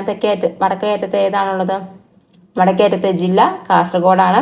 വടക്കേറ്റത്തെ താലൂക്ക് ഗ്രാമപഞ്ചായത്ത് അസംബ്ലി മണ്ഡലം എല്ലാം മഞ്ചേശ്വരമാണ് കേട്ടോ. അപ്പോൾ ഏതൊക്കെയാണ്? വടക്കേറ്റത്തെ താലൂക്ക്, ഗ്രാമപഞ്ചായത്ത്, അസംബ്ലി മണ്ഡലം എല്ലാം ആരാണ്? മഞ്ചേശ്വരമാണ്. ഇനി ലോക്സഭാ മണ്ഡലം ഏതാണ് വടക്കേറ്റത്തുള്ളത്? കാസർഗോഡാണ്. എന്ന് പറഞ്ഞു ലോക്സഭാ മണ്ഡലവും ജില്ലയും ഒരേതാണെന്ന് ഓർത്തിരുന്നാൽ മതി. അപ്പോൾ കിട്ടും നമുക്ക് കാസർഗോഡ് തന്നെയാണ് ലോക്സഭാ മണ്ഡലം. ഇനി ഗ്രാമം ഏതാണെന്ന് ചോദിച്ചു കഴിഞ്ഞാൽ തലപ്പാടിയാണ്. തലപ്പാടിയാണ് വടക്കേറ്റത്ത്. അത് ഓർത്തിരിക്കുക, ഗ്രാമത്തലവൻ എന്നല്ലേ, അപ്പോൾ തല ഗ്രാമം, അത് ഇപ്പോൾ വടക്കിലല്ലേ തലയിരിക്കുന്നത്. അപ്പം അങ്ങനെയൊക്കെ വെച്ച് കണക്ട് ചെയ്താൽ മതി. ഗ്രാമം വടക്കേറ്റത്ത് തലപ്പാടിയാണ് ഗ്രാമം എന്ന് പറയുന്നത്. കോർപ്പറേഷൻ ഏതാണ്? കണ്ണൂരാണ് വടക്കേ അറ്റത്തുള്ള കോർപ്പറേഷൻ. നമുക്ക് ആകെ 6 കോർപ്പറേഷനേ ഉള്ളൂ. അപ്പോൾ വടക്കേ അറ്റത്തുള്ള കോർപ്പറേഷൻ കണ്ണൂരാണ്. അപ്പോൾ ഇത് ബേസിക് ആണ്, ഇത് എന്തായാലും പഠിച്ചിരിക്കുക കേട്ടോ. നമുക്കിതിൻ്റെ ഡീറ്റെയിൽസിലേക്ക് പോകാം. കൂടുതൽ താലൂക്കുകളുള്ള ജില്ല ഏതാണ്? ജില്ലകളാണ് പറയുന്നത്. കൂടുതൽ താലൂക്കുകളുള്ളത് എറണാകുളം, മലപ്പുറം, അതുപോലെ തൃശ്ശൂർ എന്നീ ജില്ലകൾക്ക് 7 വീതം താലൂക്കുകളുണ്ട്. അപ്പം അത് ഓർത്തിരിക്കുക. ഏറ്റവും കൂടുതൽ താലൂക്കുകളുള്ള ജില്ലയാണ് എറണാകുളം, മലപ്പുറം, തൃശ്ശൂർ എന്ന് പറയുന്നത്. ഏറ്റവും കുറവ് താലൂക്കുള്ളത് വയനാട്ടിലാണ് കേട്ടോ. 3 താലൂക്കുകൾ മാത്രമേ അവിടെ ഉള്ളൂ. ഇനി ഗ്രാമപഞ്ചായത്ത് കൂടുതലുള്ളത് ആർക്കാണ്? മലപ്പുറത്തിനാണ് ഏറ്റവും കൂടുതൽ ഗ്രാമപഞ്ചായത്ത് ഉള്ളത്. ഏറ്റവും കുറവ് വയനാടിന് തന്നെയാണ്, ഗ്രാമപഞ്ചായത്തുകളും കുറവ്. നഗരസഭ കൂടുതലുള്ളത് എറണാകുളത്തിനാണ്. അതുപോലെ ഏറ്റവും കുറവ് ഇടുക്കിക്കാണ്. അപ്പോൾ ഓർത്തിരിക്കുക, താലൂക്കുകൾ കൂടുതൽ ആർക്കാണ്? എറണാകുളത്തിനാണ്. നഗരസഭ കൂടുതലും എറണാകുളത്തിനാണ് കേട്ടോ. അപ്പോൾ താലൂക്കുകൾ എറണാകുളം മാത്രമല്ല, എറണാകുളം, മലപ്പുറം, തൃശ്ശൂർ എന്നിവയ്ക്ക് താലൂക്കുകൾ കൂടുതലാണ്. കുറവ് വയനാട്ടിനാണ്. ഗ്രാമപഞ്ചായത്ത് കൂടുതൽ മലപ്പുറത്തിനാണ്, ഏറ്റവും കുറവ് വയനാട്ടിനാണ്. നഗരസഭ കൂടുതലും എറണാകുളത്തിനാണ്, ഏറ്റവും കുറവ് ഇടുക്കിക്കാണ്. ഇനി വിസ്തീർണം കൂടിയ മുനിസിപ്പാലിറ്റി ഏതാണെന്ന് ചോദിച്ചു കഴിഞ്ഞാൽ അത് തൃപ്പൂണിത്തുറയാണ് കേട്ടോ. വിസ്തീർണം കൂടിയ മുനിസിപ്പാലിറ്റി. കുറഞ്ഞ മുനിസിപ്പാലിറ്റിയാണ് ആലുവ എന്ന് പറയുന്നത്. ഏറ്റവും കുറഞ്ഞ വിസ്തീർണം കുറഞ്ഞ മുനിസിപ്പാലിറ്റി ആലുവയും വിസ്തീർണം കൂടിയ മുനിസിപ്പാലിറ്റി ഏതെന്ന് ചോദിച്ചു കഴിഞ്ഞാൽ അത് തൃപ്പൂണിത്തുറയും കൂടെയാണ്. കൂടുതൽ ബ്ലോക്ക് പഞ്ചായത്തുകളുള്ള ജില്ല ഏതാണ്? ബ്ലോക്ക് പഞ്ചായത്തുകൾ കൂടുതലുള്ളത് തൃശ്ശൂരിനാണ്. ബ്ലോക്ക് പഞ്ചായത്ത് കൂടുതൽ. ബ്ലോക്ക് പഞ്ചായത്ത് കുറവുള്ളത് വയനാട്ടിനാണ്. അപ്പോൾ വയനാടിനാണ് പൊതുവെ എല്ലാം കുറവ് എന്നുള്ളത് ഒന്ന് ഓർത്തിരിക്കുക. ഏറ്റവും വലിയ താലൂക്ക് നമ്മൾ പറഞ്ഞു ഏറനാടാണ് മലപ്പുറത്തെ. ഏറ്റവും ചെറിയ താലൂക്ക് എന്ന് പറയുന്നത് കുന്നത്തൂറാണ് കൊല്ലത്തുള്ളത് കേട്ടോ. കുറവ് വില്ലേജുകളുള്ള താലൂക്ക് ഏതെന്ന് ചോദിച്ചു കഴിഞ്ഞാൽ അതും കുന്നത്തൂരാണ്. ഇനി വിസ്തീർണം കൂടിയ ഗ്രാമപഞ്ചായത്താണ് കുമിളി. ഇത് ചോദിച്ചിട്ടുള്ള ക്വസ്റ്റ്യൻ ആണ്. വിസ്തീർണം കൂടിയ ഗ്രാമപഞ്ചായത്ത്. നമ്മൾ നേരത്തെ പറഞ്ഞത് വിസ്തീർണം കൂടിയ മുനിസിപ്പാലിറ്റിയാണ് തൃപ്പൂണിത്തുറ എന്ന് പറയുന്നത്. വിസ്തീർണം കൂടിയ ഗ്രാമപഞ്ചായത്ത് ചോദിക്കുമ്പോൾ അത് കുമിളിയാണ്. ഇനി വിസ്തീർണം കുറഞ്ഞ ഗ്രാമപഞ്ചായത്ത് വളപട്ടണമാണ്, കണ്ണൂരാണ് കേട്ടോ. അപ്പൊ തമ്മിൽ തിരിഞ്ഞു പോകരുത് മുനിസിപ്പാലിറ്റിയും ഗ്രാമപഞ്ചായത്തുകളും തമ്മിൽ. കുമിളി എന്നൊക്കെ പറയുമ്പോൾ ഒരു ഗ്രാമപ്രദേശമല്ലേ, അപ്പൊ ഗ്രാമപഞ്ചായത്താണ് കുമിളി. തൃപ്പൂണിത്തുറ എന്ന് പറയുന്നത് മുനിസിപ്പാലിറ്റിയാണ്. എങ്കിൽ വിസ്തീർണം കുറഞ്ഞ ഗ്രാമപഞ്ചായത്താണ് ഏത്? വളപട്ടണം. കുറഞ്ഞ മുനിസിപ്പാലിറ്റിയാണ് ഏതെന്ന് പറയുന്നത്? നമ്മുടെ ആലുവ എന്ന് പറയുന്നത്. അപ്പം അത്രയും കാര്യങ്ങൾ ഓർത്തിരിക്കുക. ഇനി ഇന്ത്യയിൽ സമ്പൂർണ്ണ സാക്ഷരത നേടിയ ആദ്യ പട്ടണം ഏത് എന്ന് ചോദിച്ചു കഴിഞ്ഞാൽ അത് കോട്ടയമാണ്. മുനിസിപ്പാലിറ്റി ഏതെന്ന് ചോദിച്ചാലും കോട്ടയം തന്നെയാണ്. എന്നാൽ ജില്ല ചോദിച്ചു കഴിഞ്ഞാൽ എറണാകുളമാണ് കേട്ടോ. ഇന്ത്യയിലെ സമ്പൂർണ്ണ സാക്ഷരത നേടിയ ആദ്യ ജില്ല ഏതെന്ന് ചോദിച്ചു കഴിഞ്ഞാൽ എറണാകുളമാണ്. ഈ സമ്പൂർണ്ണ പ്രൈമറി വിദ്യാഭ്യാസം, സമ്പൂർണ്ണ പ്രാഥമിക വിദ്യാഭ്യാസം കൈവരിച്ച ഇന്ത്യയിലെ ആദ്യ സംസ്ഥാനമാണ് കേരളം എന്ന് പറയുന്നത്. ഇന്ത്യയിൽ സമ്പൂർണ്ണ സാക്ഷരത നേടിയ ആദ്യ സംസ്ഥാനം ഏതാണ്? കേരളം തന്നെയാണ്. അപ്പൊ പ്രൈമറി വിദ്യാഭ്യാസവും നേടിയ ആദ്യത്തെ സംസ്ഥാനം തന്നെയാണ് കേരളം തന്നെയാണ്. ഇനി സമ്പൂർണ്ണ പ്രാഥമിക വിദ്യാഭ്യാസം നേടിയ ജില്ല ഏതെന്ന് ചോദിച്ചു കഴിഞ്ഞാൽ അത് കണ്ണൂരാണ് കേട്ടോ. ജില്ല ചോദിക്കുമ്പോൾ കണ്ണൂരാണ് പ്രാഥമിക വിദ്യാഭ്യാസത്തിന്റെ കാര്യത്തിൽ. ഇനി മുനിസിപ്പാലിറ്റി ഏത് എന്ന് ചോദിച്ചു കഴിഞ്ഞാൽ അത് പയ്യന്നൂരാണ്. ഗ്രാമപഞ്ചായത്ത് ഏത് എന്ന് ചോദിച്ചു കഴിഞ്ഞാൽ അത് നിലമ്പൂരാണ്. കേരളത്തിലെ ആദ്യ സമ്പൂർണ്ണ നിയമ സാക്ഷരതാ നഗരം ഏതാണ്? ചങ്ങനാശ്ശേരിയാണ് കേരളത്തിലെ ആദ്യത്തെ സമ്പൂർണ്ണ നിയമ സാക്ഷരതാ നഗരം എന്ന് പറയുന്നത്. കേരളത്തിലെ ആദ്യ സമ്പൂർണ്ണ നിയമ സാക്ഷരതാ വ്യവഹാര വിമുക്ത പഞ്ചായത്ത് ഏത് എന്ന് ചോദിച്ചു കഴിഞ്ഞാൽ അത് ചെറിയനാടാണ്, ആലപ്പുഴയിലുള്ളത്. കേരളത്തിലെ ആദ്യ സാമ്പത്തിക സാക്ഷരതാ പഞ്ചായത്ത് മങ്കര, പാലക്കാടാണ് കേട്ടോ. ആദ്യ സാമ്പത്തിക സാക്ഷരതാ പഞ്ചായത്ത് മങ്കര, പാലക്കാടാണ്. ഇനി പട്ടികജാതിക്കാർ കൂടുതലുള്ള ജില്ല ഏതാണ്? പട്ടികജാതിക്കാർ ചോദിച്ചു കഴിഞ്ഞാൽ അത് പാലക്കാടാണ്. കുറവ് വയനാട്ടിലാണ്. എന്നാൽ വയനാട്ടിൽ എന്താണ് കൂടുതൽ? പട്ടികവർഗ്ഗക്കാർ ഏറ്റവും കൂടുതലുള്ളതാണ് വയനാട്. ഏറ്റവും കുറവ് പട്ടികവർഗ്ഗക്കാരുള്ളത് ആലപ്പുഴയിലാണ് കേട്ടോ. ഇന്ത്യൻ ജനസംഖ്യയുടെ എത്ര ശതമാനമാണ് കേരളത്തിലുള്ളത്? 2.76% കേരളത്തിലാണുള്ളത്. അപ്പൊ ഇന്ത്യൻ ജനസംഖ്യയുടെ 2.76% കേരളത്തിൽ അധിവസിക്കുന്നത്. ഇനി ജനസംഖ്യ വളർച്ചാ നിരക്ക് കൂടിയ ജില്ല ഏതെന്ന് ചോദിച്ചു കഴിഞ്ഞാൽ മലപ്പുറമാണ്. വളർച്ചാ നിരക്കിന്റെ കാര്യമാണ് പറഞ്ഞിരിക്കുന്നത്. ജനസംഖ്യ വളർച്ചാ നിരക്ക് കൂടിയ ജില്ല മലപ്പുറവും വളർച്ചാ നിരക്ക് കുറഞ്ഞ ജില്ല പത്തനംതിട്ടയുമാണ് കേട്ടോ. സ്ത്രീ പുരുഷ അനുപാതത്തിൽ 1-ാം സ്ഥാനത്തുള്ളത് കേരളമാണ്. 1084/1000 കേരളത്തിലെ സ്ത്രീ പുരുഷ അനുപാത നിരക്ക് എന്ന് പറയുന്നത്. സ്ത്രീ പുരുഷ അനുപാതം കൂടിയ ജില്ല ഏത് എന്ന് ചോദിച്ചു കഴിഞ്ഞാൽ കണ്ണൂരാണ്. 1036/1000 കണ്ണൂരിന്റെ സ്ത്രീ പുരുഷ അനുപാതം എന്ന് പറയുന്നത്. കുറവ് ഇടുക്കിക്കാണ്. ഇടുക്കിയിൽ 1006/1000 സ്ത്രീ പുരുഷ അനുപാത നിരക്ക് എന്ന് പറയുന്നത്. അപ്പം ഈ ഡേറ്റകൾ ഇമ്പോർട്ടൻ്റ് ആണ് കേട്ടോ. 1084 ഇമ്പോർട്ടൻ്റ് ആണ്. കണ്ണൂർ ചോദിച്ചിട്ടുള്ളതാണ്, ഇടുക്കിയൊക്കെ ചോദിച്ചിട്ടുള്ളതാണ്. ഓർത്തിരിക്കുക. നമ്മൾ 2011 സെൻസസ് ബേസ് ചെയ്തിട്ടാണ് നമ്മൾ ഡേറ്റകളെല്ലാം എടുത്തിരിക്കുന്നത് കേട്ടോ. അതൊന്ന് ഓർത്തിരിക്കുക. ജനസാന്ദ്രതയിൽ കേരളത്തിന്റെ സ്ഥാനം എത്രയാണെന്ന് ചോദിച്ചു കഴിഞ്ഞാൽ 3 കേട്ടോ. ബീഹാറും വെസ്റ്റ് ബംഗാളും ശേഷം ജനസാന്ദ്രത കൂടിയ സംസ്ഥാനമാണ് കേരളം എന്ന് പറയുന്നത്. നമ്മുടെ ജനസാന്ദ്രത എത്രയാണ്? ഒരു സ്ക്വയർ കിലോമീറ്ററിൽ 860 പേരാണ്. 860 എന്നുള്ളതാണ് നമ്മുടെ കണക്കെന്ന് പറയുന്നത്. അപ്പൊ 860 സ്ക്വയർ കിലോമീറ്റേഴ്സ് ആണ് കേരളത്തിന്റെ ജനസാന്ദ്രത എന്ന് പറയുന്നത്. ജനസംഖ്യ ഇനി അതുപോലെ ജനസാന്ദ്രത കൂടിയ ജില്ല ഏത് എന്ന് ചോദിച്ചു കഴിഞ്ഞാൽ അത് തിരുവനന്തപുരമാണ്. കുറഞ്ഞ ജില്ല ഏതാണ്? ഇടുക്കിയാണ് ജനസാന്ദ്രത കുറഞ്ഞത്. അപ്പൊ ആളുകൾ തിങ്ങിപ്പാർക്കുന്ന ഒരു ജില്ലയാണ് തിരുവനന്തപുരം എന്ന് പറയുന്നത് കേട്ടോ. ഇനി നഗരവാസികൾ കൂടുതലുള്ളത് എവിടെയാണ്? എറണാകുളം. നമ്മൾ ചോദിച്ച ക്വസ്റ്റ്യൻ ആണ്. നഗരവാസികൾ കുറവുള്ളത് എവിടെയാണെന്ന് ചോദിച്ചു കഴിഞ്ഞാൽ വയനാട്ടിലാണ് നഗരവാസികൾ കുറവുള്ളത്. അപ്പൊ ജനസാന്ദ്രത കൂടുതൽ തിരുവനന്തപുരത്താണ്. കുറവെന്ന് പറയുന്നത് ഇടുക്കിയിലാണ് കേട്ടോ. തിരിഞ്ഞു പോകരുത്. തിരുവനന്തപുരം ഇടുക്കിയുമാണ്. നഗരവാസികളുടെ കാര്യത്തിലാണ് എറണാകുളത്തിൽ കൂടുതലും, നഗരവാസികൾ കുറവ് വയനാട്ടിലുമാണ്.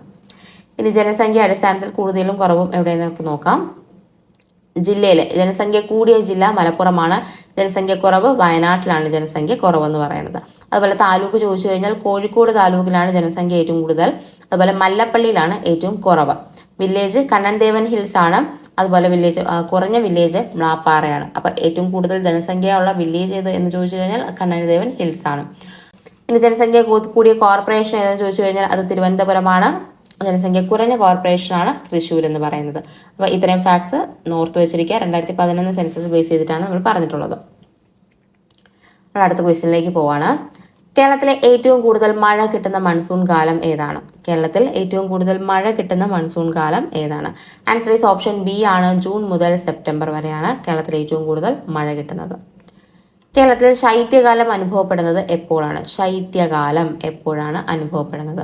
Answer is option A. December മുതൽ ഫെബ്രുവരിയാണ് കേരളത്തിൽ ശൈത്യകാലം അനുഭവപ്പെടുന്നത്.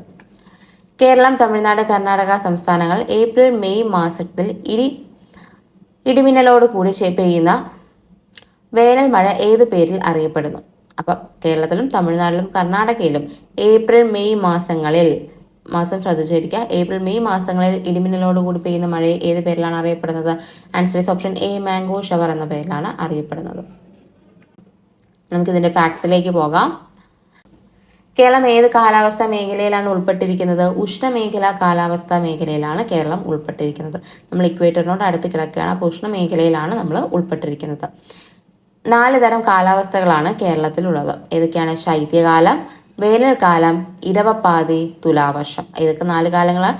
ശൈത്യകാലം, വേനൽക്കാലം, ഇടവപ്പാതി, തുലാവർഷം എന്നീ പറയുന്നതാണ് കേരളത്തിലെ 4 കാലാവസ്ഥകൾ എന്ന് പറയുന്നത്. ഇനി ശൈത്യകാലം ഏതൊക്കെ മാസങ്ങൾക്കിടയിലാണ്? ഡിസംബർ മുതൽ ഫെബ്രുവരി വരെയാണ് ശൈത്യകാലം എന്ന് പറയുന്നത്. ഇമ്പോർട്ടൻ്റ് ആണ്.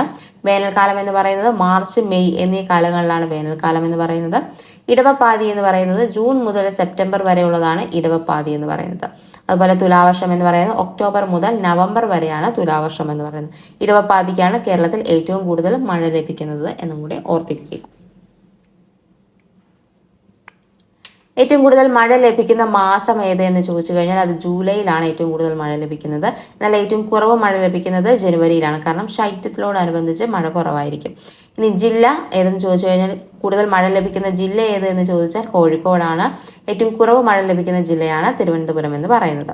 പ്രദേശം ചോദിച്ചു കഴിഞ്ഞാൽ ഏറ്റവും കൂടുതൽ മഴ ലഭിക്കുന്ന പ്രദേശം നേരിയമംഗലം, എറണാകുളമാണ്. ഏറ്റവും കുറവ് മഴ ലഭിക്കുന്ന പ്രദേശമാണ് ചിന്നാർ എന്ന് പറയുന്നത് കേട്ടോ.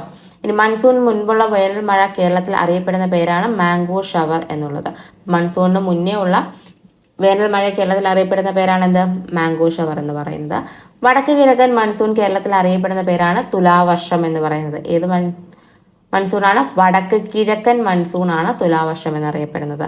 തെക്ക് പടിഞ്ഞാറൻ മൺസൂൺ ഏത് പേരിലാണ് അറിയപ്പെടുന്നത്? ഇടവപ്പാതി എന്ന പേരിലാണ് തെക്ക് പടിഞ്ഞാറൻ മൺസൂൺ എന്ന് അറിയപ്പെടുന്നത്. ഉച്ച കഴിഞ്ഞ് ഇടിയോടുകൂടി പെയ്യുന്ന മഴ ഏതാണ്? വടക്ക് കിഴക്കൻ മൺസൂൺ ആണ് കേട്ടോ. തുലാവർഷത്തിലാണ് ഉച്ച കഴിഞ്ഞ് ഇടിയോടുകൂടി മഴ പെയ്യുന്നത്. ഇനി ചൂട് കൂടിയ ജില്ല ഏതാണ്? പാലക്കാടാണ്. ചൂട് കൂടിയ പ്രദേശം അല്ലെങ്കിൽ സ്ഥലം ഏത് എന്ന് ചോദിച്ചു കഴിഞ്ഞാൽ അത് പുനലൂരാണ്, കൊല്ലത്തുള്ളത്. ഇതിന് രണ്ടിനും കാരണം എന്താണ്? നമ്മുടെ ചുരങ്ങളാണ്. പാലക്കാട് ചുരവും അതുപോലെ ആര്യങ്കാവ് ചുരവും ഒക്കെ കാരണമാണ് ഇവിടെ ചൂട് കൂടാനുള്ള കാരണം എന്ന് പറയുന്നത്. അടുത്ത ക്വസ്റ്റ്യനിലേക്ക് പോകാം. കേരളത്തിലെ ചിറാപുഞ്ചി എന്നറിയപ്പെടുന്ന സ്ഥലം. കേരളത്തിലെ ചിറാപുഞ്ചി എന്നറിയപ്പെടുന്ന സ്ഥലം ഏതാണ്?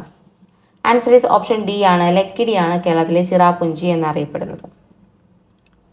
കിഴക്കിന്റെ വെനീസ് എന്നറിയപ്പെടുന്ന ജില്ല ഏതാണ്? കിഴക്കിന്റെ വെനീസ് എന്നറിയപ്പെടുന്ന ജില്ല ഏതാണ്? ആൻസർ ഓപ്ഷൻ ഡി ആണ്. ആലപ്പുഴയാണ് കിഴക്കിന്റെ വെനീസ് എന്ന് അറിയപ്പെടുന്നത്. നമുക്ക് കുറച്ച് കേരളവുമായിട്ട് ബന്ധപ്പെട്ടിട്ടുള്ള കുറച്ച് വിശേഷണങ്ങൾ നോക്കാം കേട്ടോ. മൺസൂണിന്റെ കവാടം എന്നറിയപ്പെടുന്നത് എന്താണ്? കേരളമാണ്. മൺസൂണിന്റെ കവാടം കേരളമാണ്. കേരളത്തിലെ സാംസ്കാരിക തലസ്ഥാനം ഏത് എന്ന് ചോദിച്ചാൽ തൃശ്ശൂരാണ് കേരളത്തിന്റെ സാംസ്കാരിക തലസ്ഥാനം എന്ന് പറയുന്നത്. കേരളത്തിന്റെ നെതർലാൻഡ്സ് ആരാണ്? കുട്ടനാടാണ് കേരളത്തിന്റെ നെതർലാൻഡ്സ് എന്നറിയപ്പെടുന്നത്. കേരളത്തിന്റെ നെല്ലറ എന്നറിയപ്പെടുന്നതും കുട്ടനാട് തന്നെയാണ്. കേരളത്തിന്റെ ഓറഞ്ച് തോട്ടമാണ് നെല്ലിയാമ്പതി എന്ന് പറയുന്നത്. കേരളത്തിന്റെ മാങ്ങാ നഗരം മുതലമടയാണ്. അതുപോലെ ആപ്പിൾ നഗരം എന്ന് പറയുന്നത് കാന്തല്ലൂരാണ്. അപ്പൊ തമ്മിൽ തിരിഞ്ഞു പോകരുത്. ഓറഞ്ച് തോട്ടമാണ് നെല്ലിയാമ്പതിയില്, മാങ്ങാ നഗരം മുതലമടയിലാണ്, ആപ്പിൾ നഗരം എന്ന് പറയുന്നത് കാന്തല്ലൂരാണ്. ഇനി ചന്ദന നഗരം ചോദിച്ചിട്ടുള്ള ക്വസ്റ്റ്യൻ ആണ്. മറയൂരാണ് കേരളത്തിന്റെ ചന്ദന നഗരം എന്ന് പറയുന്നത്. കേരളത്തിന്റെ ഊട്ടി എന്നറിയപ്പെടുന്നത് എന്താണ്? റാണിപുരമാണ് കേരളത്തിന്റെ ഊട്ടി എന്നറിയപ്പെടുന്നത്. പാവപ്പെട്ടവന്റെ ഊട്ടി നെല്ലിയാമ്പതി തന്നെയാണ്. കേരളത്തിന്റെ സ്വിറ്റ്സർലാൻഡ് എന്നറിയപ്പെടുന്നത് വാഗമണ്ണാണ്. കേരളത്തിലെ കശ്മീർ എന്നറിയപ്പെടുന്നത് മൂന്നാറാണ്. കേരളത്തിലെ വൃന്ദാവൻ മലമ്പുഴ ഗാർഡൻസ് ആണ് കേരളത്തിലെ വൃന്ദാവൻ എന്നറിയപ്പെടുന്നത്. 3 സീകളുടെ നാട് തലശ്ശേരി. ഏതൊക്കെയാണ് 3 സീകൾ? കേക്ക്, ക്രിക്കറ്റ്, സർക്കസ് എന്നീ 3 സീകളുടെ നാടാണ് തലശ്ശേരി എന്ന് പറയുന്നത്. വയനാടിന്റെ കവാടമാണ് ഏത്? ലക്കിടി എന്ന് പറയുന്നത്. ലക്കിടി നമ്മൾ നേരത്തെ എന്താ പറഞ്ഞത്? കേരളത്തിന്റെ ചിറാപുഞ്ചി എന്നാണ് നമ്മൾ ലക്കിടിയുടെ നേരത്തെ പറഞ്ഞത്. അതുപോലെ തന്നെ വയനാടിന്റെ കവാടം എന്ന് പറയുന്നതും എന്താണ്? ലക്കിടി തന്നെയാണ്. കേരളത്തിന്റെ മക്ക എന്നറിയപ്പെടുന്നത് പൊന്നാനിയാണ് കേട്ടോ. കേരളത്തിന്റെ കയർ ഗ്രാമം എന്നറിയപ്പെടുന്നത് വയലാറാണ്. കേരളത്തിന്റെ പക്ഷി ഗ്രാമം എന്നറിയപ്പെടുന്നത് നൂറിനാടാണ്. പ്രതിമകളുടെ നഗരം തിരുവനന്തപുരമാണ്.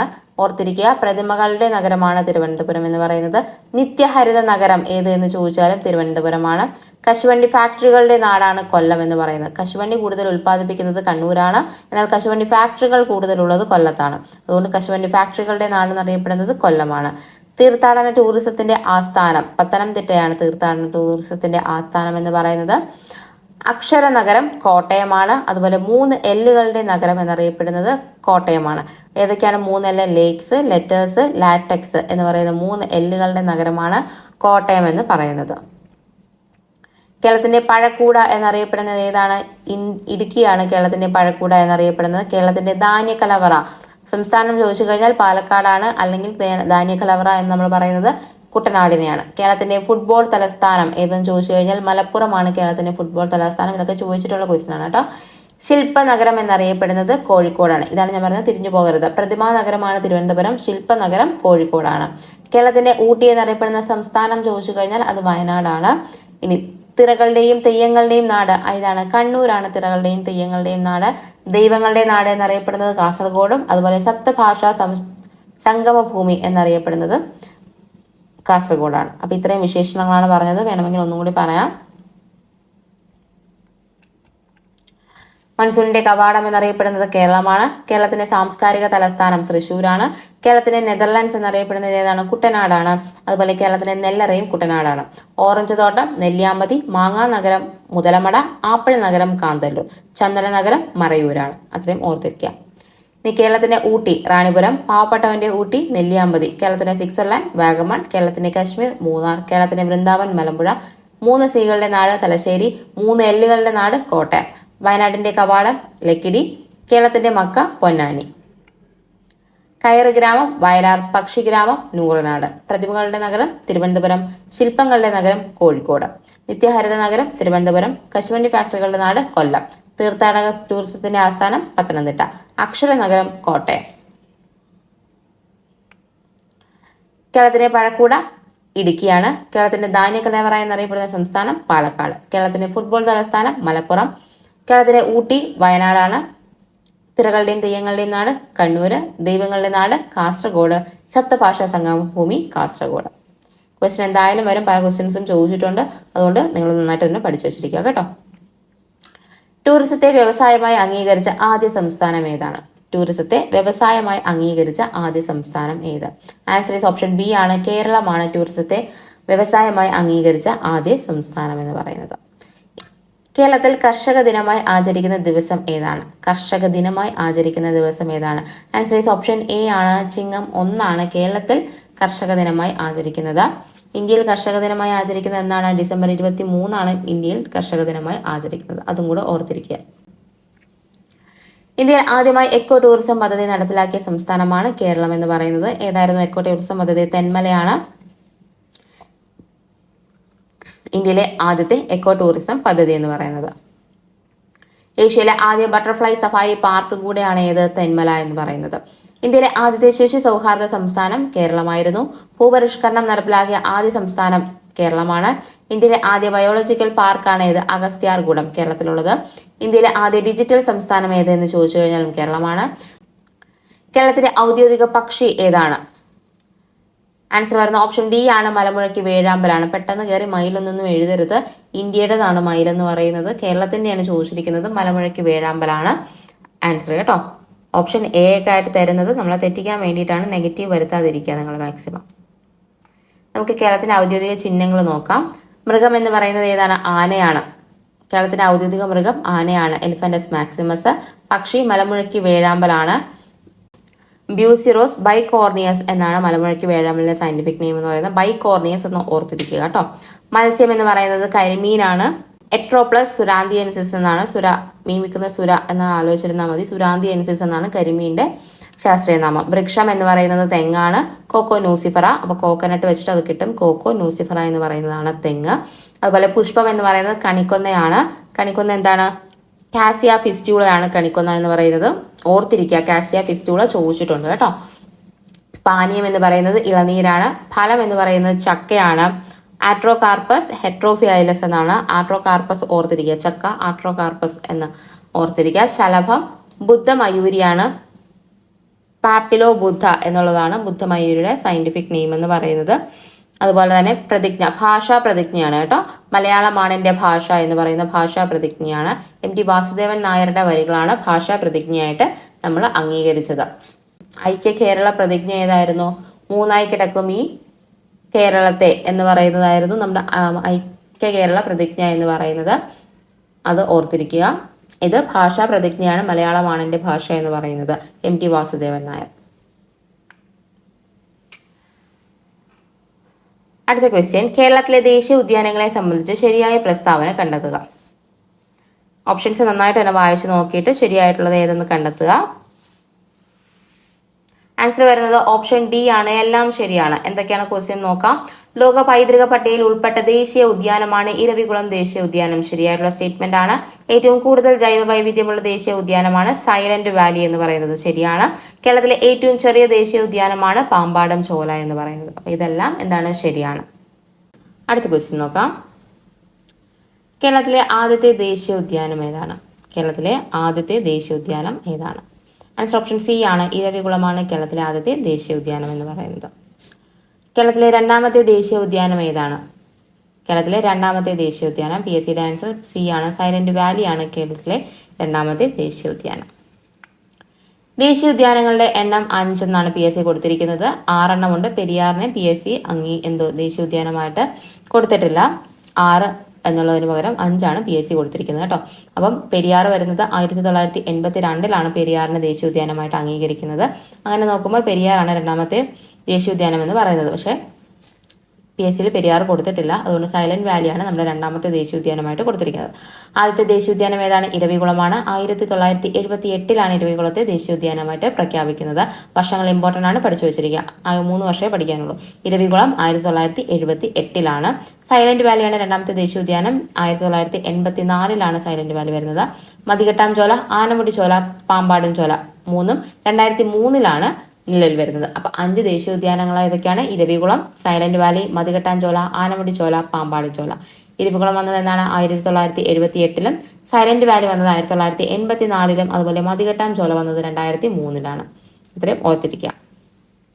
ഇരവികുളത്തെ പറ്റിയിട്ട് കുറച്ച് കാര്യങ്ങൾ നോക്കാം. ഒരുപാട് ഡീറ്റെയിൽസ് ഒന്നും ഇതിനെപ്പറ്റി പറയുന്നില്ല കേട്ടോ. വളരെ ബേസിക് ആയിട്ടുള്ള കാര്യങ്ങൾ മാത്രം നമ്മൾ PSCയിൽ റിപ്പീറ്റ് ചെയ്ത് ചോദിച്ചിട്ടുള്ള കാര്യങ്ങളും ഇപ്പൊ പ്രിലിംസിന് ചോദിച്ചു വരുന്ന ടൈപ്പ് ക്വസ്റ്റ്യൻസ് മാത്രമേ ഉൾപ്പെടുത്തിയിട്ടുള്ളൂ. അപ്പൊ അത്രയും കണ്ടുപഠിച്ച് പോവുക കേട്ടോ. ഇരവികുളം എന്ന് പറയുന്നത് ദേവികുളം താലൂക്കിലാണ് സ്ഥിതി ചെയ്യുന്നത്. സംരക്ഷിക്കപ്പെടുന്ന മൃഗം എന്ന് പറയുന്നത് വരയാടാണ്. തമിഴ്നാടിന്റെ സംസ്ഥാന മൃഗമാണ് ഏത്? വരയാടെന്ന് പറയുന്നത്. ഇനി വന്യജീവി സങ്കേതമായി പ്രഖ്യാപിച്ചത് 1975-ലാണ് വന്യജീവി സങ്കേതമായിട്ട് ഇരവികുളത്തെ പ്രഖ്യാപിക്കുന്നത്. 78-ലാണ് ഇരവികുളത്തിലെ എന്തായിട്ട് പ്രഖ്യാപിച്ചത്? ദേശീയോദ്യാനമായിട്ട് പ്രഖ്യാപിച്ചത്. തമ്മിൽ തിരിഞ്ഞു പോകരുത്. ഇനി സൈലന്റ് വാലി എന്ന് പറയുന്നത് മണ്ണാർക്കാട് താലൂക്കിലാണ്. ഇമ്പോർട്ടന്റ് ആണ്, SCRT കൊടുത്തിട്ടുള്ളതാണ് ഈ മണ്ണാർക്കാട് താലൂക്ക് എന്ന് പറയുന്നത്. കേരളത്തിലെ നിത്യഹരിതവനം, കേരളത്തിലെ ഏക കന്യാവനം, കേരളത്തിലെ ഏറ്റവും വലിയ മഴക്കാട് എന്നെല്ലാം അറിയപ്പെടുന്നത് സൈലന്റ് വാലിയാണ്. സൈലന്റ് വാലിയെ ദേശീയോദ്യാനമായി പ്രഖ്യാപിച്ചത് ഇന്ദിരാഗാന്ധിയുടെ കാലത്താണ്. 1984-ലാണ് ദേശീയോദ്യാനമായിട്ട് പ്രഖ്യാപിക്കുന്നത്. എന്നാൽ അത് ഉദ്ഘാടനം ചെയ്തത് രാജീവ് ഗാന്ധിയാണ് 1985-ല്. തമ്മിൽ ഓർത്തിരിക്കുക കേട്ടോ, ചോദിച്ചിട്ടുള്ളതാണ് PSC. ഇനി നീലഗിരി ബയോസ്ഫിയർ റിസർവിന്റെ ഭാഗമാണ് ഏത്? സൈലന്റ് വാലി എന്ന് പറയുന്നത്. ബഫർ സോണായി പ്രഖ്യാപിച്ചത് എന്നാണ്? 2007-ലാണ് സൈലന്റ് വാലിയെ ബഫർ സോണായിട്ട് പ്രഖ്യാപിക്കുന്നത്. സംരക്ഷിക്കപ്പെടുന്ന മൃഗം ഏതാണ്? സിംഹവാലൻ കുരങ്ങാണ്. വെടിപ്ലാവിന്റെ സാന്നിധ്യമാണ് സിംഹവാലൻ കുരങ്ങ് അവിടെ അധിവസിക്കാനുള്ള കാരണം എന്ന് പറയുന്നത്.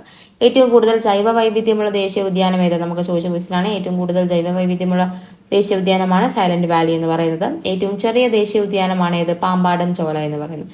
ഏറ്റവും വലുത് ആസ് പെർ PSCയുടെ ആൻസറിൽ സൈലന്റ് വാലിയാണ് കേട്ടോ. ചെറുതാണ് ഏത്? പാമ്പാടും ചോല എന്ന് പറയുന്നത്. ആദ്യത്തേതാണ് ഇരവികുളം. പെരിയാറിനെ നമ്മൾ കൂട്ടിയിട്ടില്ല, അതുകൊണ്ട് തന്നെ ഏറ്റവും വലിയ ദേശീയോദ്യാനം സൈലന്റ് വാലിയാണ്. അതും കൂടെ ഒന്ന് ഓർത്തിരിക്കുക. അടുത്തൊരു ക്വസ്റ്റ്യൻ ആണ്. നെയ്യാർ വന്യജീവി സങ്കേതം ഏത് ജില്ലയിലാണ് സ്ഥിതി ചെയ്യുന്നത്? Answer is option D. തിരുവനന്തപുരത്താണ് നെയ്യാർ വന്യജീവി സങ്കേതം സ്ഥിതി ചെയ്യുന്നത്. പെരിയാർ വന്യമൃഗ സങ്കേതം ഏത് ജില്ലയിലാണ് സ്ഥിതി ചെയ്യുന്നത്? പെരിയാർ വന്യജീവി സങ്കേതം എവിടെയാണ്? ആൻസർ ഓപ്ഷൻ എ ആണ്. ഇടുക്കിയിലാണ് പെരിയാർ വന്യമൃഗ സങ്കേതം സ്ഥിതി ചെയ്യുന്നത്. കേരളത്തിലെ വന്യജീവി സങ്കേതങ്ങളെ സംബന്ധിച്ച് തെറ്റായ പ്രസ്താവന കണ്ടെത്തുക. ആൻഡ് ഓപ്ഷൻസ് നന്നായിട്ട് തന്നെ വായിച്ചു നോക്കുക. ഏതാണ് തെറ്റ് എന്നാണ് ചോദിച്ചിരിക്കുന്നത്. ആൻസർ വരുന്നത് ഓപ്ഷൻ എ ആണ്. 1ഉം 3ഉമാണ് തെറ്റ് കേട്ടോ. തെറ്റായത് ഏത് എന്നാണ് ചോദിച്ചിരിക്കുന്നത്. വായിച്ചു നോക്കിയിട്ട് ശരിയായത് പോയി എഴുതി വെക്കരുത് ഹോളിൽ കേട്ടോ. നെല്ലിക്കാമ്പട്ടി ഗെയിം സാഞ്ചുറി എന്ന തുടക്കത്തിൽ അറിയപ്പെട്ട വന്യജീവി സങ്കേതമാണ് പറമ്പിക്കുളം. തെറ്റാണ്. ആൻസർ പെരിയാറാണ്. നെല്ലിക്കാമ്പട്ടി ഗെയിം സാഞ്ചുറി എന്നറിയപ്പെട്ടത് പെരിയാറാണ്. വയനാട് വന്യജീവി സങ്കേതത്തിലെ സംരക്ഷിക്കപ്പെടുന്ന മൃഗം ഏതാണ്? ആനയാണ്. ശരിയാണ്. ഏറ്റവും കൂടുതൽ കാട്ടുപോത്തുകൾ കാണപ്പെടുന്നത് പെരിയാർ വന്യജീവി സങ്കേതത്തിലാണ്. തെറ്റാണ്. പെരിയാറിലല്ല, പറമ്പിക്കുളത്തിലാണ് ഏറ്റവും കൂടുതൽ കാട്ടുപോത്തുകൾ കാണപ്പെടുന്നത്. പെരിയാറിൽ കാണപ്പെടുന്നത് ആനയും അതുപോലെ തന്നെ കടുവയും ഒക്കെയാണ് കൂടുതലായിട്ട് കാണപ്പെടുന്നത്. തെന്മല എക്കോ ടൂറിസം പദ്ധതി ചെന്തുരുണി വന്യജീവി സങ്കേതത്തിന്റെ ഭാഗമാണ്. ശരിയാണ്. തെന്മല എക്കോ ടൂറിസം ഏതിന്റെ ഭാഗമാണ്? ചെന്തുരുണി വന്യജീവി സങ്കേതത്തിന്റെ ഭാഗമാണ്. അപ്പം നന്നായിട്ട് തന്നെ തെറ്റും ശരിയൊക്കെ ക്വസ്റ്റ്യൻ പേപ്പറിൽ കറക്റ്റായിട്ട് തന്നെ മാർക്ക് ചെയ്തിട്ട് എഴുതാനായിട്ട് ശ്രമിക്കുക. പശ്ചിമഘട്ടത്തിലെ മഴനിഴൽ പ്രദേശത്ത് സ്ഥിതി ചെയ്യുന്ന കേരളത്തിലെ ഏക വന്യജീവി സങ്കേതം. ആൻസർ വരുന്ന ഓപ്ഷൻ ബി ആണ്. ചിന്നാറാണ് പശ്ചിമഘട്ടത്തിലെ മഴനിഴൽ പ്രദേശത്ത് സ്ഥിതി ചെയ്യുന്ന വന്യജീവി സങ്കേതം എന്ന് പറയുന്നത്. അപ്പൊ മഴ കുറവുള്ള പ്രദേശമാണ് ഏത്? ചിന്നാർ എന്ന് പറയുന്നത്. കേരളത്തിലെ വന്യജീവി സങ്കേതങ്ങളുടെ എണ്ണം എത്രയാണ്? 18 കേരളത്തിലെ വന്യജീവി സങ്കേതങ്ങൾ എന്ന് പറയുന്നത്. ഏറ്റവും കൂടുതൽ വന്യജീവി സങ്കേതങ്ങളുള്ള ജില്ല ഏത് തന്നെയാണ്? ഇടുക്കി തന്നെയാണ്. നാഷണൽ പാർക്ക് ഏറ്റവും കൂടുതലുള്ളതും ഇടുക്കിയിലാണ്. ഇടുക്കിയിൽ പുറത്തുള്ള നാഷണൽ പാർക്ക് ഏത് എന്ന് ക്വസ്റ്റ്യൻ വന്നിട്ടുണ്ട് കേട്ടോ. അത് പാലക്കാട് സൈലന്റ് വാലിയിലാണ് ഇടുക്കിക്ക് പുറത്തുള്ള ദേശീയോദ്യാനം എന്ന് പറയുന്നത്. വന്യജീവി സങ്കേതങ്ങളിൽ 4 ഇടുക്കിയിലാണുള്ളത്. ഏറ്റവും കൂടുതൽ വന്യജീവി സങ്കേതങ്ങളുള്ള ജില്ല ഏതെന്ന് ചോദിച്ചു കഴിഞ്ഞാൽ അത് ഇടുക്കിയാണ്. ഏറ്റവും വലിയ വന്യജീവി സങ്കേതം ഏതാണ്? പെരിയാറാണ് ഏറ്റവും വലിയ വന്യജീവി സങ്കേതം. ആദ്യ വന്യജീവി സങ്കേതവും പെരിയാർ തന്നെയാണ്. ആദ്യ കടുവ സങ്കേതം ഏത് എന്ന് ചോദിച്ചു കഴിഞ്ഞാൽ പെരിയാറാണ്. ഇതെല്ലാം കേരളത്തിനെ സംബന്ധിച്ച കാര്യങ്ങളാണ്. ഇനി ഇന്ത്യയിലെ 10ാമത്തെ കടുവ സങ്കേതമായിരുന്നു പെരിയാർ എന്ന് പറയുന്നത്. ഇന്ത്യയിലെ 10ാമത്തതും കേരളത്തിലെ ആദ്യത്തേതുമാണ് പെരിയാർ എന്ന് പറയുന്നത്. ഓർത്തിരിക്കുക. 2020 നിലവിൽ വന്ന കേരളത്തിലെ വന്യജീവി സങ്കേതമാണ് കരിമ്പുഴ. മലപ്പുറത്താണ് കരിമ്പുഴ എന്ന് പറയുന്നത്. ജില്ല ഏത് എന്നുള്ളത് വളരെയധികം ഇമ്പോർട്ടൻ്റ് ആണ് കേട്ടോ.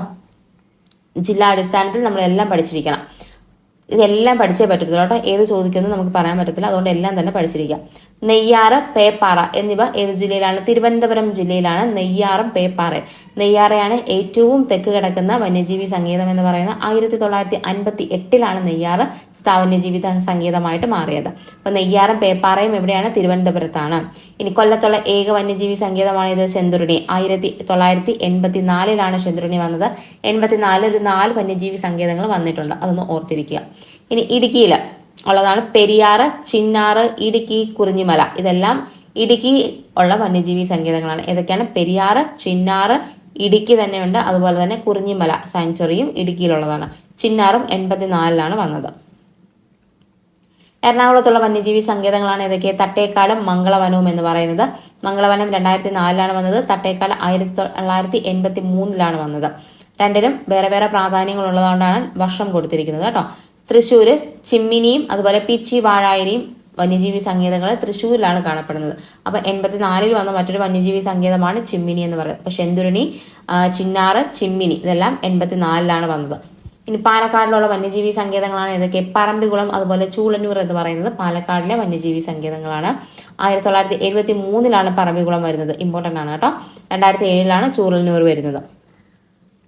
കോഴിക്കോടിലെ വന്യജീവി സങ്കേതമാണ് മലബാർ വന്യജീവി സങ്കേതം. 2010 വന്നത്. കക്കയം എന്നും ഇതിനെ അറിയപ്പെടുന്നുണ്ട് കേട്ടോ. കക്കയം വന്യജീവി സങ്കേതം എന്ന് പറയുന്നത് മലബാർ വന്യജീവി സങ്കേതം തന്നെയാണ്. കോഴിക്കോടിലാണ് എന്നുള്ളത് ആലോചിച്ചിരിക്കുക. ഇനി വയനാട്ടിലുള്ള സങ്കേതമാണ് ഏത്? മുത്തങ്ങ അല്ലെങ്കിൽ വയനാട് വന്യജീവി സങ്കേതം എന്ന് പറയുന്നുണ്ട്. അപ്പൊ മുത്തങ്ങയാണ് ഏത്?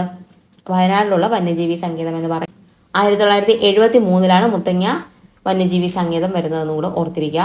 ഇനി ആറളവും അതുപോലെ കൊട്ടിയൂരും എവിടെയാണ്? കണ്ണൂരിലുള്ളതാണ് കേട്ടോ. ആറളം, കൊട്ടിയൂര് രണ്ടും കണ്ണൂരിലുള്ളതാണ്. ആറളം എന്ന് പറയുന്നത് 1984 വന്നതാണ്. ആറളം എന്ന് പറയുന്നത് ഓർത്തിരിക്കുക. മലപ്പുറത്ത് വന്നതാണ് ഇത് കരിമ്പുഴ. 2020 മലപ്പുറത്ത് കരിമ്പുഴ വന്യജീവി സങ്കേതം വരുന്നത്. അപ്പൊ ഇത്രയും 18 എണ്ണമാണ്. 18 എണ്ണവും പഠിച്ചിരിക്കുക. ഏത് ജില്ലയിൽ എന്നുള്ളത് ക്വസ്റ്റ്യൻ വരും. ഇനിയും അങ്ങനെ തന്നെ റിപ്പീറ്റ് ചെയ്ത് ക്വസ്റ്റ്യൻസ് വരാനുള്ള സാധ്യതയുണ്ട്. വൈൽഡ് ലൈഫ് സാങ്ച്വറിയെ പറ്റിയിട്ടുള്ള കുറച്ച് ബേസിക് ക്വസ്റ്റ്യൻസ് നോക്കാം. 1934 നെല്ലിക്കാമ്പട്ടി ഗെയിം സാങ്ച്വറി സ്ഥാപിതമായത്. അത് ശ്രീ ചിത്രതിരുനാൾ ബാലരാമവർമ്മയുടെ കാലത്താണ് സ്ഥാപിച്ചത് കേട്ടോ. അപ്പൊ ശ്രീ ചിത്രതിരുനാൾ ബാലരാമവർമ്മയാണ് ഇത് സ്ഥാപിക്കുന്നത്. 34 എന്നുള്ളതും കൂടെ ഒന്ന് ഓർത്തിരിക്കുക. പെരിയാറിനെ വന്യജീവി സങ്കേതമായി പ്രഖ്യാപിച്ച വർഷം 1950 പെരിയാറിനെ വന്യജീവി സങ്കേതമായിട്ട് പ്രഖ്യാപിച്ചത്. ഇനി ടൈഗർ റിസർവ് ആയിട്ട് പ്രഖ്യാപിക്കുന്നത് എന്നാണ്? 1978 ടൈഗർ റിസർവ് ആയിട്ട് പ്രഖ്യാപിക്കുന്നത്. വർഷങ്ങൾ ഓർത്തിരിക്കുക, നമുക്ക് സ്റ്റേറ്റ്മെന്റ് ആയിട്ട് ചോദിക്കാവുന്നതാണ്. ദേശീയ ഉദ്യാനമായി പ്രഖ്യാപിച്ചത് 1982 പക്ഷെ PSCയിൽ അത് എടുത്തിട്ടില്ല. അതുകൊണ്ട് തന്നെ നമുക്ക് PSCയിൽ 5 നമ്മൾ കണക്കാക്കിയിട്ടുള്ളൂ. പ്രോജക്ട് എലിഫന്റിന്റെ കീഴിൽ എന്നാണ് വന്നത്? 1992 വന്നത്. അപ്പൊ ഇത്രയും ഡേറ്റ്സുകൾ പെരിയാറിനെ പറ്റിയിട്ട് ഓർത്തിരിക്കുക. പെരിയാർ വന്യജീവി സങ്കേതമായത് 50 1950. ടൈഗർ റിസർവ് ആയത് 78 ദേശീയ ഉദ്യാനം 82 പ്രോജക്ട് എലിഫന്റിന്റെ കീഴിലാവുന്നത് 92 പെരിയാർ വന്യജീവി സങ്കേതത്തിന്റെ മറ്റൊരു പേരാണ് ഇത്? തേക്കടി വന്യജീവി സങ്കേതം എന്ന് പറയുന്നത്. ഇത് സ്ഥിതി ചെയ്യുന്ന താലൂക്ക് ഏതാണ്? പീരുമേട് താലൂക്കിലാണ് പെരിയാർ വന്യജീവി സങ്കേതം സ്ഥിതി ചെയ്യുന്നത്. രണ്ടാമത്തെ വലിയ വന്യജീവി സങ്കേതം ഏത് എന്ന് ചോദിച്ചു കഴിഞ്ഞാൽ വലുത് ഏത് എന്നാണ് ചോദിച്ചിരിക്കുന്നത്. വയനാട് മുത്തങ്ങയാണ് രണ്ടാമത്തെ വലിയ വന്യജീവി സങ്കേതം എന്ന് പറയുന്നത്. ഇനിയാണ് മുത്തങ്ങയിലെ സംരക്ഷിത മൃഗം ഏതാണ്? ആനയാണ് മുത്തങ്ങയിലെ സംരക്ഷിത മൃഗം എന്ന് പറയുന്നത്. ചോദിച്ചിട്ടുണ്ട്. കേരളത്തിലെ രണ്ടാമത്തെ ടൈഗർ റിസർവ് ഏതെന്ന് ചോദിച്ചു കഴിഞ്ഞാൽ അത് പറമ്പിക്കുളമാണ് കേട്ടോ. കേരളത്തിലെ രണ്ടാമത്തെ ടൈഗർ റിസർവ് ആണ് പറമ്പിക്കുളം. ഇന്ത്യയിലെ 38ാമത്തെ ടൈഗർ റിസർവ് ആണ് പറമ്പിക്കുളം എന്ന് പറയുന്നത്. 2010 ടൈഗർ റിസർവ് ആയിട്ട് ഇതിനെ പ്രഖ്യാപിക്കുന്നത്. തമിഴ്നാട്ടിലൂടെ മാത്രം പ്രവേശിക്കാൻ കഴിയുന്ന കേരളത്തിലെ വന്യജീവി സങ്കേതമാണ് ഇത്? പറമ്പിക്കുളം എന്ന് പറയുന്നത്. റിപ്പീറ്റഡ് ക്വസ്റ്റ്യൻ ആണ്. റെഡ് ഡേറ്റ ബുക്കിൽ ഇടം നേടിയ കേരളത്തിലെ വന്യജീവി സങ്കേതമാണ് പറമ്പിക്കുളം. റിപ്പീറ്റഡ് ക്വസ്റ്റ്യൻ ആണ്. കേരളത്തിലെ ഏറ്റവും കൂടുതൽ കാട്ടുപോത്തുകൾ കാണപ്പെടുന്ന വന്യജീവി സങ്കേതമാണ് പറമ്പിക്കുളം. ഇതും റിപ്പീറ്റഡ് ക്വസ്റ്റ്യൻ ആണ്. പറമ്പിക്കുളത്തെ പറ്റിയിട്ടുള്ള ക്വസ്റ്റ്യൻസ് എല്ലാം റിപ്പീറ്റ് ചെയ്ത് ചോദിക്കുന്നത്. ഈ ഒരു ക്വസ്റ്റ്യൻസ് തന്നെയുള്ളൂ വീണ്ടും ചോദിക്കുന്നത്. ഒരു മരത്തിന്റെ പേരിൽ അറിയപ്പെടുന്ന വന്യജീവി സങ്കേതം ഏതാണ്? ചെന്തുരുണിയാണ് മരത്തിന്റെ പേരിൽ അറിയപ്പെടുന്നത്. മരത്തിന്റെ പേരിൽ ശ്രദ്ധിക്കണം കേട്ടോ. ചെന്തുരുണിയാണ്. കൊല്ലത്താണ് ചെന്തുരുണി വന്യജീവി സങ്കേതം എന്ന് പറയുന്നത്. ഇനി കുളത്തൂപ്പുഴ റിസർവ് വനത്തിന്റെ ഭാഗമാണ് ഏത്? ചെന്തുരുണി വന്യജീവി സങ്കേതം എന്ന് പറയുന്നത്. ഇതും ചോദിച്ചിട്ടുള്ളതാണ് കേട്ടോ. കേരളത്തിലെ ഏറ്റവും തെക്കേ അറ്റത്തെ വന്യജീവി സങ്കേതമാണ് ഏത്? നെയ്യാർ എന്ന് പറഞ്ഞു. അതുപോലെ ചാമ്പൽ, മലയണ്ണാനും നക്ഷത്ര ആമയും കാണപ്പെടുന്ന കേരളത്തിലെ ഏക വന്യജീവി സങ്കേതം ഏത്? ചിന്നാറാണ് കേട്ടോ. ചാമ്പൽ മലയണ്ണാനും നക്ഷത്രാമകളും കാണപ്പെടുന്നത് ചിന്നാറിലാണ് കാണപ്പെടുന്നത്. ഒരു പ്രത്യേക സസ്യത്തിന് വേണ്ടി മാത്രം ഇന്ത്യയിൽ നിലകൊണ്ട ആദ്യത്തെ ഉദ്യാനമാണ് ഏത്? കുറിഞ്ഞിമല സാങ്ച്വറി. 2006 വന്നതാണ്. ഒരു സസ്യത്തിന് വേണ്ടിയിട്ട്, ഏതിനു വേണ്ടിയിട്ടാണ്? നീലക്കുറിഞ്ഞിക്ക് വേണ്ടിയിട്ട് വന്നതാണ് കുറിഞ്ഞിമല സാങ്ച്വറി എന്ന് പറയുന്നത്. 12 വർഷത്തിൽ പൂക്കുന്ന നീലക്കുറിഞ്ഞി അറിയപ്പെടുന്ന പേരെന്താണ്? സയന്റിഫിക് നെയിം സ്ട്രോബിലാന്തസ് കുന്തിയാന എന്നുള്ളതാണ്. അതൊക്കെ ചോദിച്ചിട്ടുള്ളതാണ്. അതൊക്കെ ബേസിക് ആയതുകൊണ്ടാണ് പറയാത്തത്. അതൊക്കെ ഓർത്തിരിക്കുക. നീലക്കുറിഞ്ഞിക്ക് അനുസ്മരിച്ചുകൊണ്ട് സ്റ്റാമ്പ് പുറത്തിറക്കിയതും 2006 തന്നെയാണ് കേട്ടോ. കേരളത്തിലെ ഏറ്റവും വടക്കേ അറ്റത്തുള്ള വന്യജീവി സങ്കേതമാണ് ആറളം എന്ന് പറയുന്നത്. കണ്ണൂരിലാണ് ആറളം എന്ന് പറയുന്നത്. അതുകൊണ്ട് ഇമ്പോർട്ടന്റ് ആണ്, പഠിച്ചു വെച്ചിരിക്കുക. ഇനി റീഡ് തവളകൾ കാണപ്പെടുന്ന കേരളത്തിലെ പ്രദേശമാണ് ഏത്? കക്കയം. മലബാർ വന്യജീവി സങ്കേതത്തിലാണ് റീഡ് തവളകൾ കാണപ്പെടുന്നത്. അപ്പൊ അതൊക്കെ ചാമ്പൽ മലയണ്ണാനും നക്ഷത്രയാമയാണെങ്കിൽ ചിന്നാറാണ്. റീഡ് തവളകളാണെങ്കിൽ കക്കയം അഥവാ മലബാറാണ്. അതെല്ലാം ഓർത്തിരിക്കുക കേട്ടോ. അടുത്ത ക്വസ്റ്റ്യനിലേക്ക് പോവാണ്. കേരളത്തിലെ പക്ഷി സങ്കേതങ്ങൾ ഉൾപ്പെടാത്തത് ഏത്? തന്നിരിക്കുന്നതിൽ ഏതാണ് പക്ഷി സങ്കേതം അല്ലാത്തതെന്നാണ് ചോദ്യം. ആൻസർ ഇസ് ഓപ്ഷൻ ഡി ആണ്, ചിന്നാറാണ്. ചിന്നാർ ഒരു വൈൽഡ് ലൈഫ് സാങ്ച്വറി മാത്രമാണ്, പക്ഷി സങ്കേതം അല്ല. കേരളത്തിലെ ഹരിത ശ്വാസകോശം എന്നറിയപ്പെടുന്ന പക്ഷി സങ്കേതം ഏതാണ്? കേരളത്തിലെ ഹരിത ശ്വാസകോശം, ആൻസർ ഇസ് ഓപ്ഷൻ എ ആണ്, മംഗളവനമാണ് കേരളത്തിലെ ഹരിത ശ്വാസകോശം എന്ന് അറിയപ്പെടുന്നത്. പക്ഷിപാതാളം ഏത് ജില്ലയിലാണ് സ്ഥിതി ചെയ്യുന്നത്? പക്ഷിപാതാളം എവിടെയാണ് സ്ഥിതി ചെയ്യുന്നത്? വയനാട്ടിലാണ് പക്ഷിപാതാളം സ്ഥിതി ചെയ്യുന്നത്. പക്ഷി സങ്കേതങ്ങളെ പറ്റിയിട്ട് നോക്കാം. അരിപ്പ പക്ഷി സങ്കേതം എവിടെയാണ്? തിരുവനന്തപുരത്താണ് കേട്ടോ. കുമരകം കോട്ടയത്താണ്. അതുപോലെ മംഗളവനം തട്ടേക്കാട് രണ്ടും എറണാകുളത്ത് സ്ഥിതി ചെയ്യുന്നു. ചൂളന്നൂർ അഥവാ ചൂലന്നൂർ എന്ന് പറയുന്നത് പാലക്കാടിലാണ് സ്ഥിതി ചെയ്യുന്നത്. കടലുണ്ടി മലപ്പുറത്താണ് സ്ഥിതി ചെയ്യുന്നത്. അതുപോലെ പക്ഷിപാതാളം വയനാട്ടിലാണ് സ്ഥിതി ചെയ്യുന്നത്. അപ്പൊ ഏതൊക്കെയാണ് പക്ഷി സങ്കേതങ്ങൾ? അരിപ്പ, കുമരകം, മംഗളവനം, തട്ടേക്കാട്, ചൂളന്നൂർ, കടലുണ്ടി, പക്ഷിപാതാളം. ഇത്രയും ഓർത്തിരിക്കുക.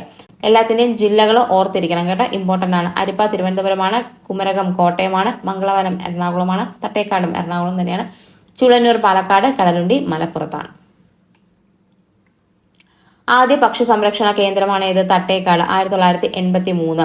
ഈ ആദ്യം വന്നതിന്റെയൊക്കെ ഡേറ്റ് ഒന്ന് പഠിച്ചു വെച്ചിരിക്കുക. ഏറ്റവും വലിയ പക്ഷി സങ്കേതമാണ് തട്ടേക്കാട് എന്ന് പറയുന്നത്. സലീം അലി പക്ഷി സങ്കേതം എന്നറിയപ്പെടുന്ന കേരളത്തിലെ പക്ഷി സങ്കേതമാണ് തട്ടേക്കാട് എന്ന് പറയുന്നത്. സലീം അലി പക്ഷി സങ്കേതം വേറെ ഉണ്ട്. ഇത് സലീം അലി പക്ഷി സങ്കേതം എന്നറിയപ്പെടുന്ന കേരളത്തിലെ പക്ഷി സങ്കേതം ഏത് എന്ന് ചോദിച്ചു കഴിഞ്ഞാൽ തട്ടേക്കാടാണ് ആൻസർ. പക്ഷിയാണ് കേട്ടോ. പക്ഷി പാതാളം സ്ഥിതി ചെയ്യുന്നത് വയനാട്ടിലെ ബ്രഹ്മഗിരി മലനിരകളിലാണ്. നമ്മൾ പറഞ്ഞു വയനാട്ടിലാണെന്ന് പറഞ്ഞു. അതായത് ബ്രഹ്മഗിരി മലനിരകളിലാണ് പക്ഷിപാതാളം സ്ഥിതി ചെയ്യുന്നത്. ബേക്കേഴ്സ് എസ്റ്റേറ്റ് റിപ്പീറ്റഡ് ക്വസ്റ്റ്യൻ ആണ്. ബേക്കേഴ്സ് എസ്റ്റേറ്റ് എന്നറിയപ്പെടുന്ന പക്ഷി സങ്കേതമാണ് കുമരകം പക്ഷി സങ്കേതം എന്ന് പറയുന്നത്. അപ്പൊ ബേക്കേഴ്സ് എസ്റ്റേറ്റ് ഏതാണ്? കുമരകം പക്ഷി സങ്കേതമാണ്. മയിലുകളുടെ സംരക്ഷണത്തിനായിട്ടുള്ള കേരളത്തിലെ ആദ്യ വന്യജീവി സങ്കേതം ഏതാണ്? ചൂളന്നൂരാണ് കേട്ടോ. മയിലുകളാണ് ചൂളന്നൂരിൽ സംരക്ഷിക്കുന്നത്. കുഞ്ചൻ നമ്പ്യാർ സ്മൃതി വനം, അതുപോലെ KK നീലകണ്ഠൻ സ്മാരക മയിൽ സങ്കേതം എന്നൊക്കെ അറിയപ്പെടുന്നതാണ് ചൂളന്നൂർ പക്ഷി സങ്കേതം എന്ന് കേട്ടോ. അതുപോലെ കേരളത്തിലെ ഏറ്റവും ചെറിയ പക്ഷി സങ്കേതം ഏത് എന്ന് ചോദിച്ചാൽ മംഗളവനമാണ്. എറണാകുളത്തെ മംഗളവനമാണ് കേരളത്തിലെ ഏറ്റവും ചെറിയ പക്ഷി സങ്കേതം. കൊച്ചിയുടെ ശ്വാസകോശം മംഗളവനമാണ്. കേരളത്തിന്റെ ഹരിത ശ്വാസകോശം എന്നറിയപ്പെടുന്നതൊക്കെ മംഗളവനമാണ്. അതുപോലെ കേരളത്തിന്റെ ഹൈക്കോടതി വളപ്പിൽ സ്ഥിതി ചെയ്യുന്ന പക്ഷി സങ്കേതം ഏത്, അല്ലെങ്കിൽ വൈൽഡ് ലൈഫ് സാങ്ച്വറി ഏത് എന്ന് ചോദിച്ചു കഴിഞ്ഞാൽ അതും മംഗളവനം തന്നെയാണ് കേട്ടോ. കണ്ടൽ വനങ്ങളിൽ സ്ഥിതി ചെയ്യുന്ന കേരളത്തിലെ പക്ഷി സങ്കേതം ഏത് എന്ന് ചോദിച്ചാലും അതും മംഗളവനം തന്നെയാണ്. ദേശാടന കിളികളുടെ പർദീസ റിപ്പീറ്റഡ് ക്വസ്റ്റ്യൻ. ദേശാടന കിളികളുടെ പർദീസ കടലുണ്ടി പക്ഷി സങ്കേതമാണ്. മലപ്പുറത്തെ കടലുണ്ടി പക്ഷി സങ്കേതമാണ് ദേശാടന കിളികളുടെ പർദീസ എന്നറിയപ്പെടുന്നത്. കേരളത്തിലെ പക്ഷി ഗ്രാമം എന്നറിയപ്പെടുന്നത് ഏതാണ്? നൂറനാടാണ് കേരളത്തിലെ പക്ഷി ഗ്രാമം എന്നറിയപ്പെടുന്നത്, ആലപ്പുഴയിലുള്ളത്. അപ്പൊ ഇത്രയുമാണ് നമ്മുടെ ഈ ഒരു ക്ലാസ്സിൽ ഉൾപ്പെടുത്തിയിരിക്കുന്നത്. ഏറ്റവും ഇമ്പോർട്ടന്റ് ആയിട്ടുള്ളത് നമുക്കൊരു 5 മാർക്കെങ്കിലും മിനിമം സ്കോർ ചെയ്യാൻ പറ്റുന്ന ഒരു പോർഷനാണ് ഇന്ന് പഠിപ്പിച്ചിട്ടുള്ളത് കേട്ടോ. അപ്പൊ ഇത്രയും ക്വസ്റ്റ്യൻസ് റിപ്പീറ്റഡ് ആയിട്ട് വന്നതാണ്. ക്ലാസ് ഒന്നും കൂടെ റിപ്പീറ്റ് ചെയ്ത് കണ്ടാലും യാതൊരുവിധ നഷ്ടവും നിങ്ങൾക്ക് വരാനില്ല. നന്നായിട്ട് തന്നെ പഠിക്കുക. ഏറ്റവും ആവശ്യം വേണ്ട കാര്യങ്ങൾ മൊത്തം ക്ലാസ്സിൽ ഉൾപ്പെടുത്തിയിട്ടുണ്ട്. എന്തായാലും നിങ്ങൾക്ക് ഇതിൽ നിന്നൊരു 3-4 മാർക്ക് കിട്ടും എന്നുള്ളത് ഷുവറാണ്. അപ്പൊ നന്നായിട്ട് തന്നെ വീണ്ടും വീണ്ടും പഠിക്കാനായിട്ട് ശ്രമിക്കുക. അപ്പൊ ക്ലാസ്സുകൾ ഇഷ്ടപ്പെടുകയാണെന്നുണ്ടെങ്കിൽ ലൈക്ക് ചെയ്യുക, ഷെയർ ചെയ്യുക, ചാനൽ സബ്സ്ക്രൈബ് ചെയ്യുക. അതുപോലെ തന്നെ നമ്മുടെ ടെലഗ്രാം ചാനലിൽ ഫോളോ ചെയ്യുക. അപ്പം നമുക്ക് അടുത്തൊരു ക്ലാസ്സിൽ കാണാം. അതുവരേക്കും എല്ലാവർക്കും ബൈ.